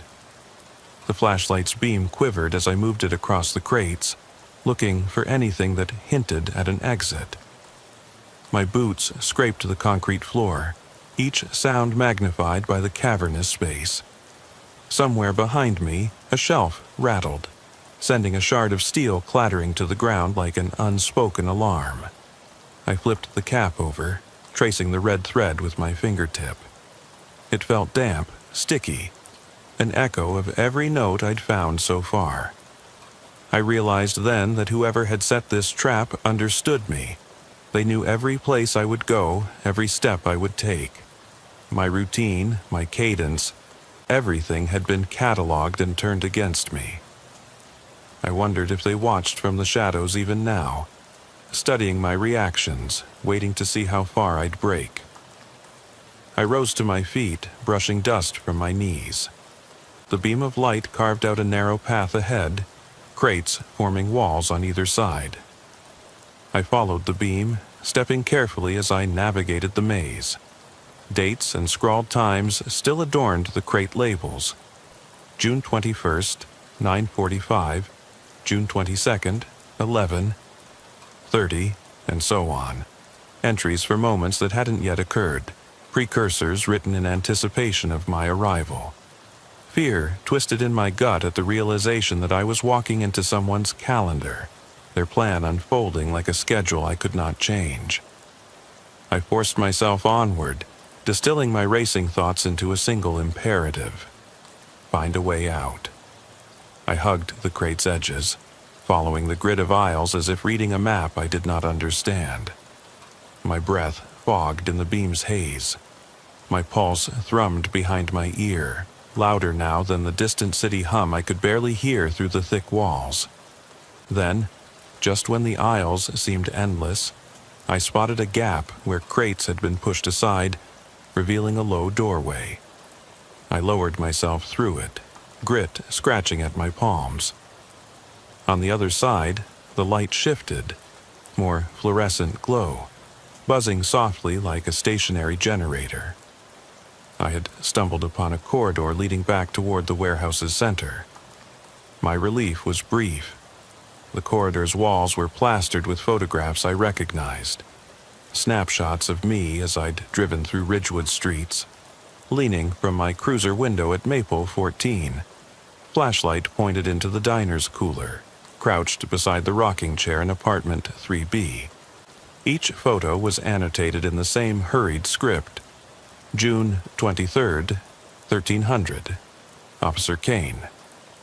Someone had documented my every move, captured my life in still frames. I swallowed hard, mouth dry. I pressed a finger against one photo's date. Today's date, June 24th at 1300 hours, story's end.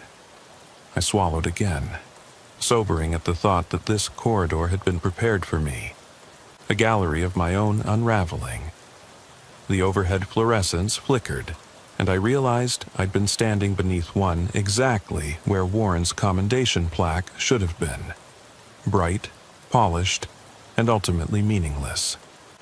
The lights buzzed to a harsher glow, illuminating the corridor's far end, where the loading bay doors now gaped open, sunlight flooding through the gap in a triangle of white. I stumbled toward it, boots pounding, heart pricking on each bump in the concrete. I reached the doors and kicked through, the bright glare forcing my eyes shut. When I opened them, I found the bright lot of the industrial park, empty save for a single forklift parked at odd angles under the afternoon sun. My cruiser wasn't there. My radio on the dashboard had gone silent the moment I'd driven inside last night. Now, only a faint crackle escaped when I hit the mic. I stepped into the sun, shielding my eyes, and scanned the lot. No cruiser, no cap. No sign of the path back to the station where I'd parked before going in. My throat tightened as I realized the doors had closed behind me with a soft thud I'd overlooked. I turned back, where the warehouse doors had been.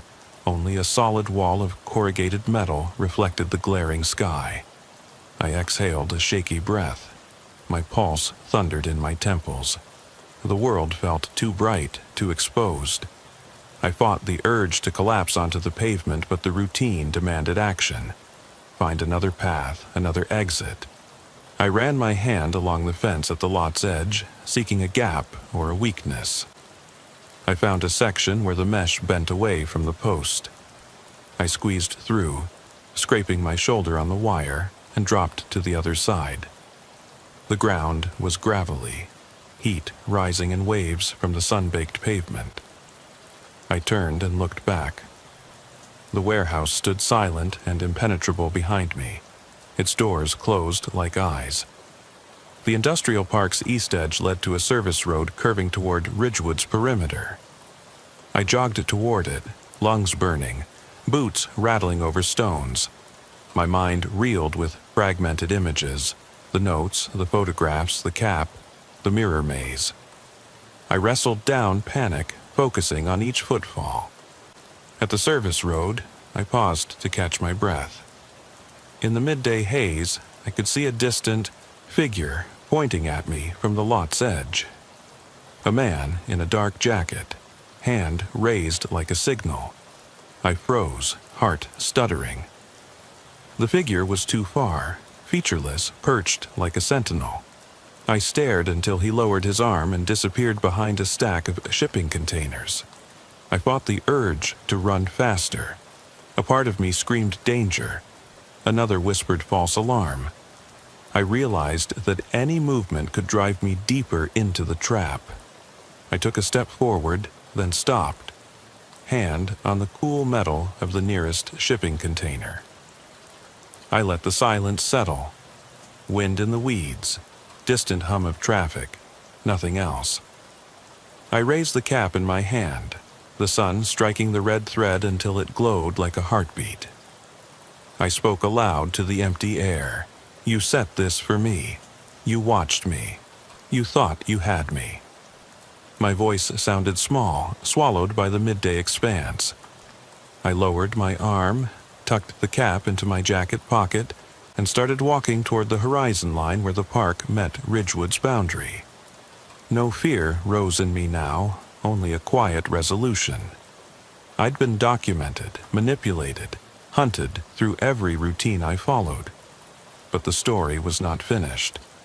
The cap's weight, the notes, the photographs. They were proof that someone wanted a confession, a breakdown, a final scene. They wanted a performance. I took a deep breath, sun at my back, and walked onto the service road, each step deliberate. The recording devices, the maze, the false exits. They couldn't trap me if I didn't play along.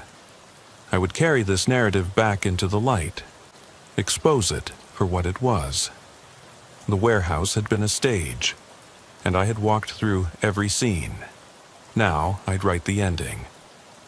With the cap pressed in my fist like a talisman, I started down the road, shadows of shipping containers sliding past, until the industrial park's edge dissolved into Ridgewood streets. The midday sun glinted off the windows of homes I'd once patrolled, each silhouette a reminder of the night's lies.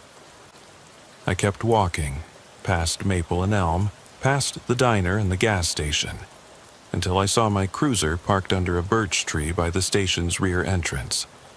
Exactly where I'd left it, but moved just enough to mark the boundary between the story and reality. I opened the door, slid inside, and slumped against the seat. The engine roared to life, steady and true. I closed my eyes for a moment, letting the lunchtime breeze drift through the open window. When I opened them again, I caught the cap on the passenger seat, its red thread glinting like a promise. I didn't pick it up. I didn't need to. I turned the wheel and merged onto Ridgewood Drive, heading back toward the station. The city's midday bustle swallowed the edges of my limbs, pulling me from the darkness. I knew the final part of this story would be written under fluorescent lights and paper trails, not this sunlit road. But after tonight, the routine would never feel routine again, and the silence left unsaid would echo wherever I walked. I eased onto the station's lot, heart steady, and parked beside my relief. I killed the engine and sat for a moment, the air conditioning humming back to life. Then I reached across to the passenger seat, picked up the cap, and held it in my hand. The red thread wound around my finger like a lifeline. I stepped out, closing the door softly. I carried the cap inside, tucked it into evidence, and locked it away.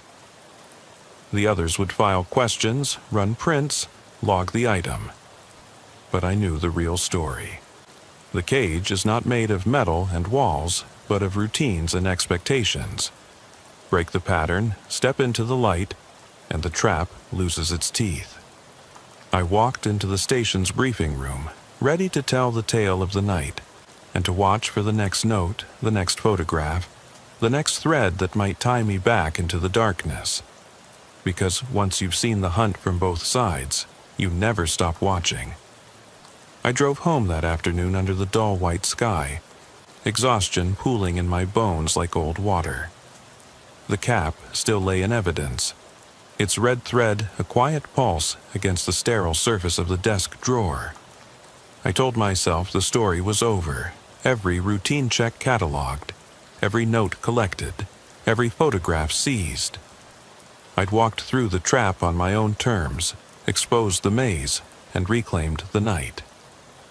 And yet, even as I clicked off the lights and shut the station door behind me, I felt the hum beneath my skin, a low thrum that no amount of daylight could silence. That evening, I sat on my front porch with a cup of black coffee gone cold. The neighborhood settled into its familiar rhythm. Sprinklers hissed on timers. Porch lights flicked on one by one. Distant children's laughter drifted on the breeze. I watched until the sun sank below the rooftops, slipping me back into the cloak I'd come to wear. I slid into my patrol uniform at 11:45 p.m., fingers brushing the badge with a gentle reverence. I slid the cap onto the seat beside me as I drove out. A habit born of the night's demands, not pride. I checked my watch, 12:03 a.m.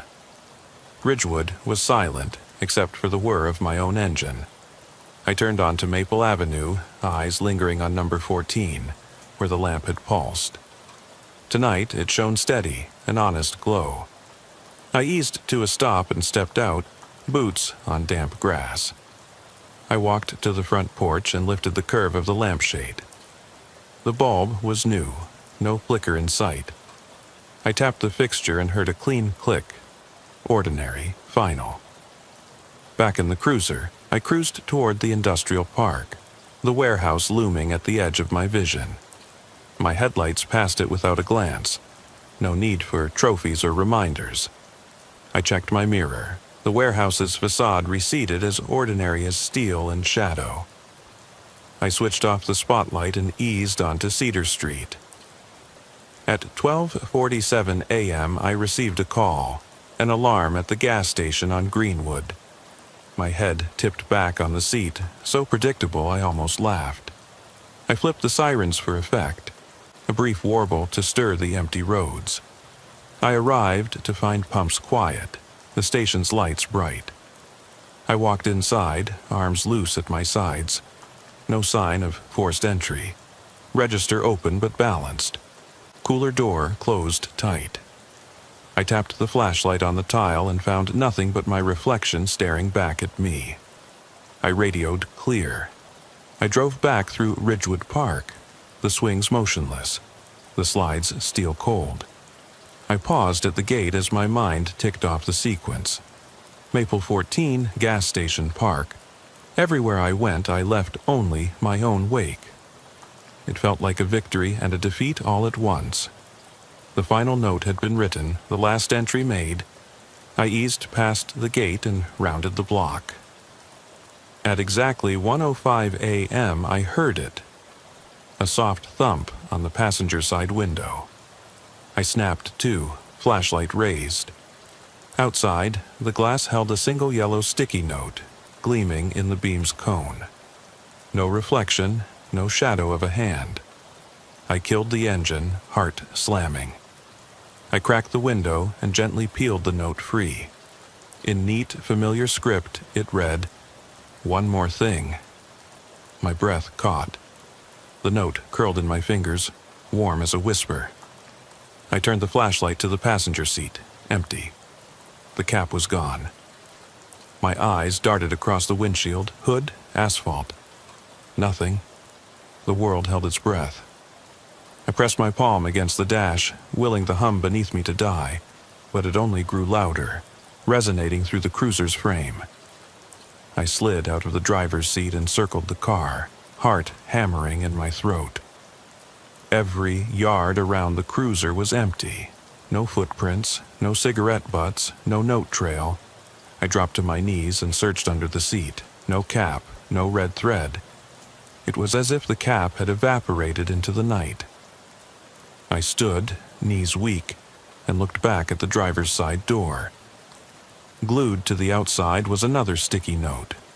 I edged closer, careful not to touch anything else, and read, "Thank you for playing." My breath fogged the glass. I pressed my forehead to the cold metal of the door. The night pressed in, a living thing that exhaled through the mesh of shadows and streetlights. I realized then that the story was never mine to end. I was just a character in someone else's game. The routine still held power, and the silence was as hungry as before. I exhaled, hands trembling as I unlocked the door. I climbed back behind the wheel, heart still throbbing, and closed the door with a soft click. I settled into the seat, picked up the microphone, and answered the dispatcher with a steady voice, "Unit 12 back in service." But my words felt hollow, resonating against the note's simple truth. I drove off into the night, the empty streets welcoming me like old friends. Every lamp I passed pulsed with possibility, every window a watcher. The hum beneath my skin tuned into a song I recognized but could never name. And as I rounded the corner onto Ridgewood Drive, I caught in my peripheral a flicker of red thread snaking along the pavement, just a flash before it disappeared around the next bend. I didn't stop to pick it up. Instead, I kept driving, spirit tethered to the road, mind caught between what I knew and what I feared. The night had one last secret, and it would not be mine until I was ready to stop believing that routine could ever be routine again. Silence ended here, in the steady thrum of tires on asphalt and the echo of words left unsaid. The cruiser's headlights swept the curb as I passed, and there, at the edge of streetlight glow, lay a single yellow sticky note, face up on the wet pavement. I didn't read it. I just drove on. I drove on past the note as the streetlight blinked once behind me. Slow, deliberate, like an eyelid on the verge of closing. My hands gripped the wheel tight enough to whiten my knuckles. The cruiser's engine thrummed beneath me, a tether to reality as the road stretched into shadowed promise. I passed the corner where the diner sat, its neon sign cold, the parking lot empty. I thought of the shards of that broken lamp in the warehouse crate, glass still tucked under, someone's careful care. A mile further, the apartment complex loomed silent under midnight's glow. I recalled the sticky notes lining its walls, the chair that rocked itself, the timeline of fear etched in yellow squares. But the note on my window hadn't been cataloged. It was unexpected, the final punctuation. Thank you for playing. Whoever set this had watched me unravel my own routine, step by step, note by note, image by image. They'd choreographed fear from the mundane. A flickering lamp, an abandoned car, a wink of movement in an empty room. Now, I turned onto Ridgewood Drive, the avenue of so many calls, so many all clears. The pavement shone wet from an early sprinkle, reflecting the glow of lamps like fallen stars. I slowed to 20 miles an hour, letting every light's halo wash over me, listening for a hint of rustle or cry or something left unsaid. At the crest of the hill, the park rose on my left, swing still, slide still, every chain and rail waiting. I pulled to the curb and cut the engine. Silence pressed through the open window, cool air brushing my face. I stepped out, boots on asphalt, flashlight in hand, and crossed to the park gate. I didn't expect another note. I expected stillness. But I reached the swings and found the chain looped around a seat, a single length of red thread tied in a delicate knot. I stared at it, heart thudding louder than the distant hum of traffic. I tugged gently. The thread unfurled, trailing across the ground, leading toward the dark walkway. I followed it, barefoot now, boots left at the gate. My fingertips brushed the crimson line, feeling its weight like a heartbeat on the pavement. The path curved between trees whose leaves whispered in the wind, guiding me deeper into night's quiet. My breath made little clouds in the beam of my flashlight. The thread led me to the park center, where the old fountain lay dry and empty. I knelt beside it and saw the note tucked under a fallen leaf. The game isn't over. My pulse seized. I backed away, tripping over the thread, and scrambled to my feet. The park's lamps flickered on and off, each blink a punctuation between moments. I heard a faint step behind me, soft, deliberate, then nothing. I spun. The path back to the gate stretched longer, consumed by shadow. The red thread vanished into the darkness beyond the fountain. I swallowed, chest tight, and called out, "Who's there?" My voice cracked. Nothing answered but the swirl of wind through the branches. I walked slowly toward where the thread had disappeared. Each step a question I wasn't certain I wanted answered. The flashlight beam trembled, catching nothing but empty benches and the stones of the dry fountain. At the far edge of the circle, I spotted movement. A figure standing under a lamp that refused to stay lit. It wore a dark jacket, face unseen, hands shoved in pockets, watching me. My hand slipped to my holster. "Show yourself," I called. The figure didn't move. I took another step and the lamp blinked fully off. When it blinked back on, the figure was gone. I spun again. The red thread lay coiled at my feet. I stared until the thread's color drained from the night, fading into strands of gray plastic and dew. I knelt and gathered it, winding it around my fingers like a noose. I stood, thread taut between my hands, and felt the weight of every call I'd answered, every emptiness I'd cataloged, every silence I'd broken. I looked up at the sky where clouds drifted past a moon that watched without blinking. The park felt hollow now, a stage set for one last scene. I pocketed the thread and walked back to the cruiser, each footstep echoing in the hush. As I climbed in and closed the door, I realized the final moment had arrived. Not a confrontation, not an answer, but the knowledge that the routine would never free me. The whisper of the note remained in my ear. The game isn't over. I started the engine, headlights scanning the path out. The park gate stood ahead, its metal bars dark and silent. I drove through, the thread's promise pulsing in my chest like a secret heartbeat. I didn't look back. I drove straight to the station, parked under the fluorescent glare, and sat in the driver's seat. The engine idled, the world outside pinned in the glass. I closed my eyes, letting the hum roll over me one last time. Then I opened them. On the passenger seat lay the red thread, unwound into a single loop, its ends knotted tight, No sticky note, no signature. Just the thread, coiled like a question mark. I reached out and let it slip through my fingers, dropping onto the seat. It lay there, silent and waiting. The station lights hummed above, and I knew that the night's story would live on, beneath each flickering lamp, beside each empty door, in the spaces left unsaid. I exhaled, turned off the engine, and stepped out.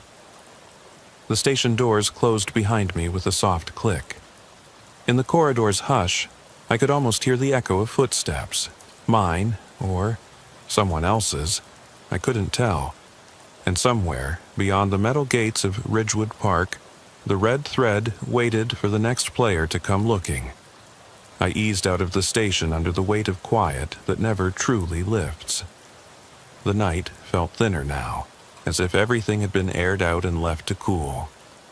I slid into the driver's seat, hands loose on the wheel, and flicked the headlights on. Ridgewood streets lay before me like an unanswered question, every house dark, every shadow waiting to be filled. I turned onto Elm Street, recalling that first ripple of doubt when I found the half-open shop. Now, the sidewalks lay empty, trash cans upright, yards neatly trimmed as though the night had never disturbed them. My boots still itched for the pavement. My mind scanned for wrongness even when none presented itself. I reminded myself, routine is the safest anchor I have. At the corner of Elm and Maple, I paused at the flickering lamp that had first called me here. It now shone steady, unwavering in the face of wind or wear. I killed the engine and climbed out, the cruiser's glow fading behind me. The lamp's bulb glared with honest light, and I ran a hand along its casing, cold metal against warmer skin. I checked my watch, 12:17 a.m., the hour when everything had begun to shift. I sighed and leaned back against the cruiser. In my pocket lay the last piece of red thread, looped neatly around my finger. I tugged on it, no resistance. It felt as fragile as hope. I closed my eyes and pictured the warehouse crates, the sticky note corridors, the mirror walls that stretched until I no longer recognized the path. I pictured the cap lying in evidence, the crate's lid finally closed, the call log stamped routine. I opened my eyes. The street was still. A single car passed, headlights catching my reflection in the lamp's pole. For a moment, I felt that hum return, soft, insistent, like a heartbeat beneath my own. I scanned the darkness beyond the edge of the yard. No one there. But I remembered every step I'd taken, every call I'd made, and the game that had followed me step for step. I slid back into the driver's seat, engine rumbling to life. Tonight, I drove through Ridgewood one last time, through haunted intersections and gardens of silence. I stopped at the diner, gas station, park, and apartments, touching each threshold with a fingertip. All clear, I whispered into the night at each place, but the words felt empty echoes. Finally, I returned to the station. I parked under the pale porch light, its glow a beacon of something resembling safety. I shut off the engine, and the world contracted to the hush inside the cruiser. I reached across and gently laid the thread atop the dash. It curled into a circle, an unbroken loop that held everything I'd lost and found. I exhaled slowly, listening to the station's distant hum through the glass. I unbuckled the seatbelt, stepped into the corridor, and hung my uniform in the locker, fresh for tomorrow's shift.